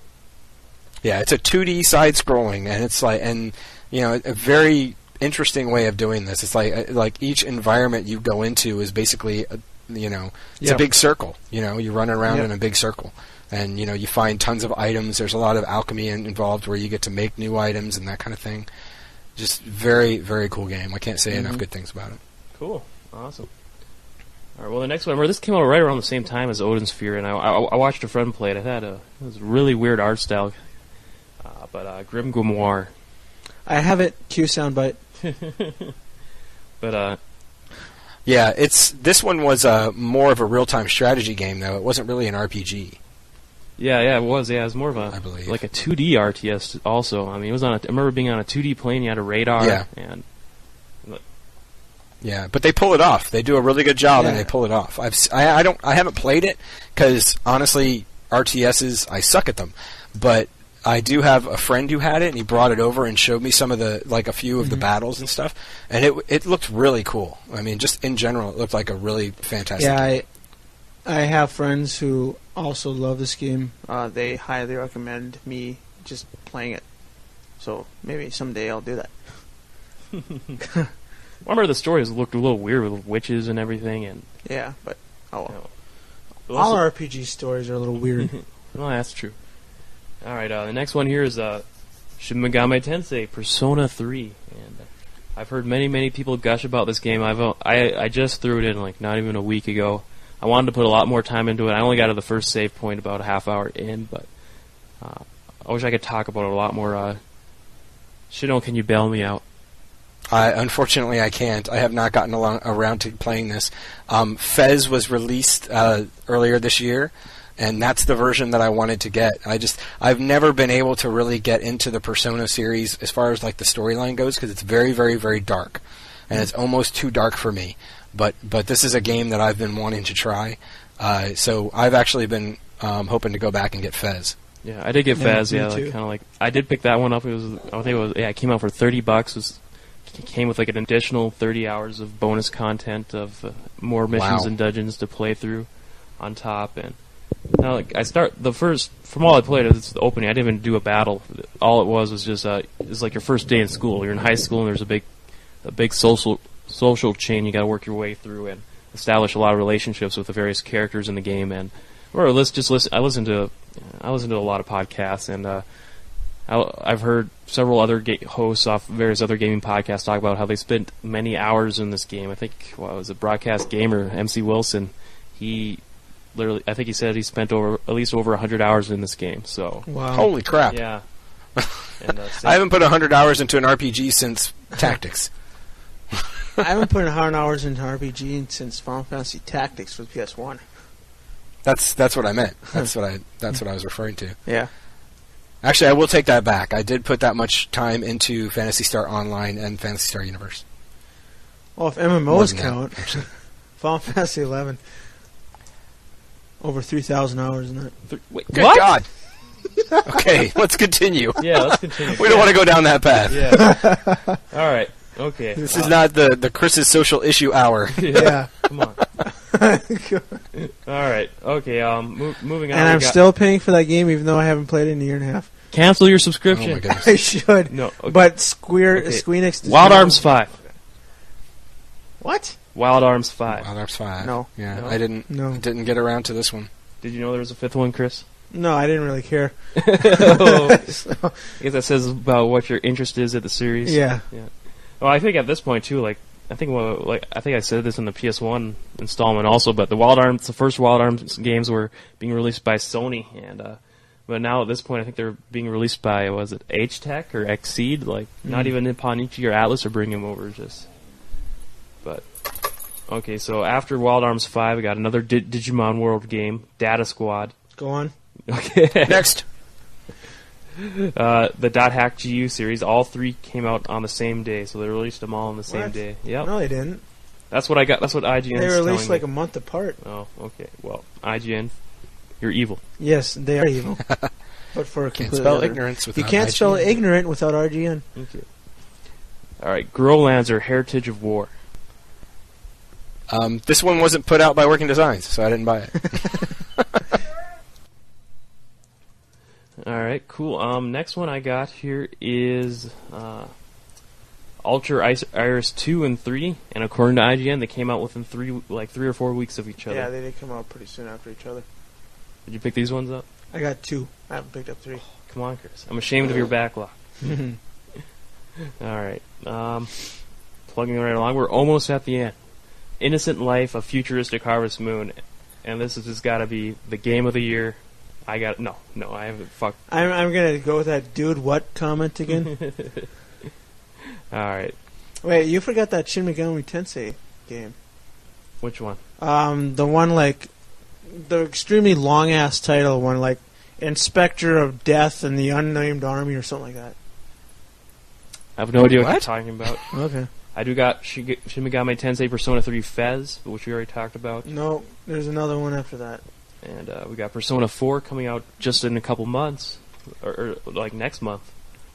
But here's one here coming up with a screwed up name, Mana Khemia Alchemists of Al-Revez. I'm not making up that title, and it Yes, came out you in are. April this year. Never heard of it. But yeah, there's another Shin Megami Tensei game. Another Shin Megami Tensei RPG that isn't mentioned. Gotcha. All right, so we just got a couple here left. Baroque came out April this year. Also came out on the Wii. Didn't he just get elected president? You're a little off there. Oh. That was a bad joke. Yeah, Let's move on. Okay. I'm sorry. Yeah, Chris. What? If I had a gong sound effect, I'd play it. But, You probably will find Brr, one. brr, for the show, All right. won't you? Falling Stars. I've never heard of this, I've never but heard of it. according to the 1.9 review score, you're probably better off that I haven't. Holy Yes. crap. Yeah. You could, wow. And then finally, to close things off here, Persona 4 and Eternal Poison I got listed. They're both coming from Atlas. They're both coming next year. And Eternal Wait, Poison Aren't actually they looks coming pretty out cool. Later this month? Or not next year, I meant next month. Yeah, December. Oh, that was November. Yeah. Eternal Poison might be November, but well, we'll need to say at least relatively soon. But I guess Persona 4, I'm surprised they're still releasing these hardcore RPGs for PS2 this late into its life cycle. But more power to them. It has a big install base. It's probably going to sell. Mm-hmm. And Eternal Poison is like one. I would bet it would. I'm very interested. Eternal Poison looks. I know a couple people that work there real psyched for Eternal Poison. Yeah, it's a strategy RPG, so I'll be getting it. So you're looking forward to adding that one to your backlog then? Yep. Yep. Okay. Cool. And Persona 4. And Persona 4. Oh. And Persona 3 Fez. Okay, cool. All right, now I guess to close things off, like we talked about the PS2 one, or PS1 thing, I got asked, one of them was your favorite PS2 RPG, and Shino, I believe you already answered that with Rogue Galaxy, right? Yes, I did. Chris, what would be yours? Oh, God. All right, I'll come back to you in a moment on that. Okay. I've got one other question here. Oh, wait. Hey, Shino, have you ever played Okami? I have. Would you yes. classify that as an RPG? I would classify that more of as a Zelda game, Zelda-ish game, and I don't really put Zelda into the RPG genre. Yeah, we kind of mention that on every installment. It is awesome, but yeah, okay. Yeah, Okami is a fantastic game. It is beautiful. All right, so first of all, you're thinking over your favorite PS2 RPG. Shino, let me throw this question to you. What was your favorite moment? Not just kind of like a single moment, a storyline moment, or overall, just something that stood out, that first thing that comes to mind in a PS2 RPG. I don't know. That's a tough question. I would probably have to say when I beat Rogue Galaxy. It was just a good feeling. The ending was pretty satisfying. And I don't want to talk about it because I don't want to ruin it for anybody, because it's, as I said, it is kind of cliche, but it's still a good story. Yeah, I mean, the ending was really cool, and it has a lot to do with my favorite character in the game, Kisala. So a lot of the ending is rotating around her, so it was nice to see it. It was very cool. Awesome. Chris, now I'm gonna throw these two questions to you. Did you have enough time to ponder over what will be your favorite PS2 RPG? If you can't, Nope. or at least the first one that comes to mind right away. You gotta have one that comes to mind right away as your favorite. Odin Sphere. Odin Sphere? Yeah. More than Final Fantasy 10 and 12? Because I remember you're pretty high on 10 and 12. 10 and 12 are great games. Odin Sphere, the combat is excellent. I have no problem with the inventory system. I mean, every so often you can just go to the trader and sell stuff. The story is good. The artwork is good. The enemies are bitches. It's good. It's like an RPG should. Yeah, the voices are really good. And one thing about Odin Sphere is that because of the way they did the graphics, it will always hold up. It will always hold up, because it's just, the animation is fantastic. It's all 2D, and it's just a beautiful game. So this game will always hold up. Definitely. So, all right, cool. And then Chris, favorite moment in the PS2 RPG? Favorite moment? Oh God. I would say Final Fantasy X beating Nisla. Right. I have no idea what that is, but I'll take it. That must have been pretty huge. Yes. Thank you for help explaining it. I think his name is Nisla. I explained it earlier. Yeah, I know. Get 10 creatures of everything and unlock the boss. And no, I know. I was just giving you grief. He sucks because he does this rainbow status effect on you, which inflicts all your members with random status ailments. All right, well, I think we're almost ready to wrap up here. That pretty much does it. I don't know if there's anything you guys want to add in here before we wrap up here. Well, I was just thinking to myself, man, it seems like we didn't go over almost any of these. Just at the side, I'm just looking at the size of this list, and then I'm realizing that if we were to go over all of them, we'd probably need like 10 people, and this freaking show would be 8.5 hours long. If we ever had 10 people on this show, there would not be a show. We would not discuss anything. Someone would pass out from exhaustion. Yeah. But Dale would pass out from exhaustion from trying to keep us on topic. Yeah. But gosh, yeah, I know it was. I might do some hardcore editing to this episode. We'll see. But I know a lot of these games. We did talk about a lot of games. But there's just a sheer insane amount of RPGs for the PS2. It was hard for any number of us just to devote time to each and every one of them.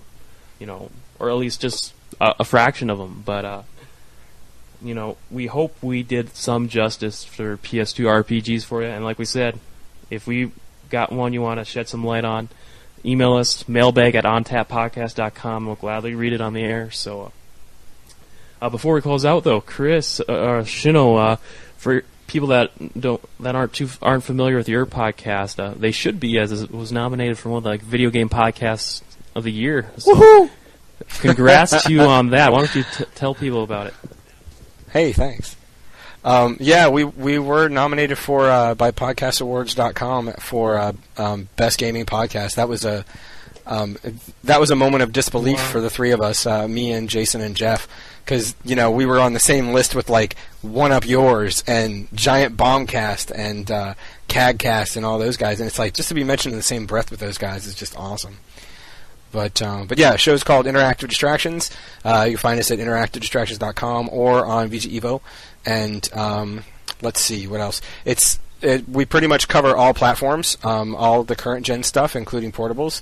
And all three of us have very different tastes in games, and we disagree a lot. So it's interesting to listen. Oh, and depending on when you're putting this out, Dale, I should probably mention that the next show that we record, so right now, episode 51 is probably out there. The next show that we record is going to be a live show for our 1-year anniversary, episode number 52, and we're going to be doing that on Friday the 14th. And you can find out more information about that on VG Evo. We're going to have it streaming over Ustream.tv, and we're going to be bringing people on to. Yeah, I saw that. I'm going to try and make that one because that's going to be awesome to. Cool, yeah, definitely. We'll pull you on. No, that's cool. It's going to be all about the DC Universe MMO since it's celebrating its 52-year-long comic book series, right? No. Absolutely. No, it's not at all. I'm just playing, but no. No, dude, that's awesome. Congrats on the nomination and congrats for a year, dude. That's amazing. Mm-hmm. Yeah, no. And thanks for having me on. I know that we've been. Dale and I have gone back and forth for like the past month trying to so I could try and get involved in this. And the PS2 is not like the best episode for me to be on, but it was it was good enough. And I was actually hoping to get onto either the Genesis one or the PS1 episode, but scheduling didn't work out. So, but yeah, it was good to be on this one. Thank you for coming on, and thank you for the listeners and Chris too, and both Chris's. Thanks for lasting this long. I know this went on longer than any of us anticipated. But guys, thanks for coming on, and thank you guys for listening. We will talk to everyone next time. Adios. Later.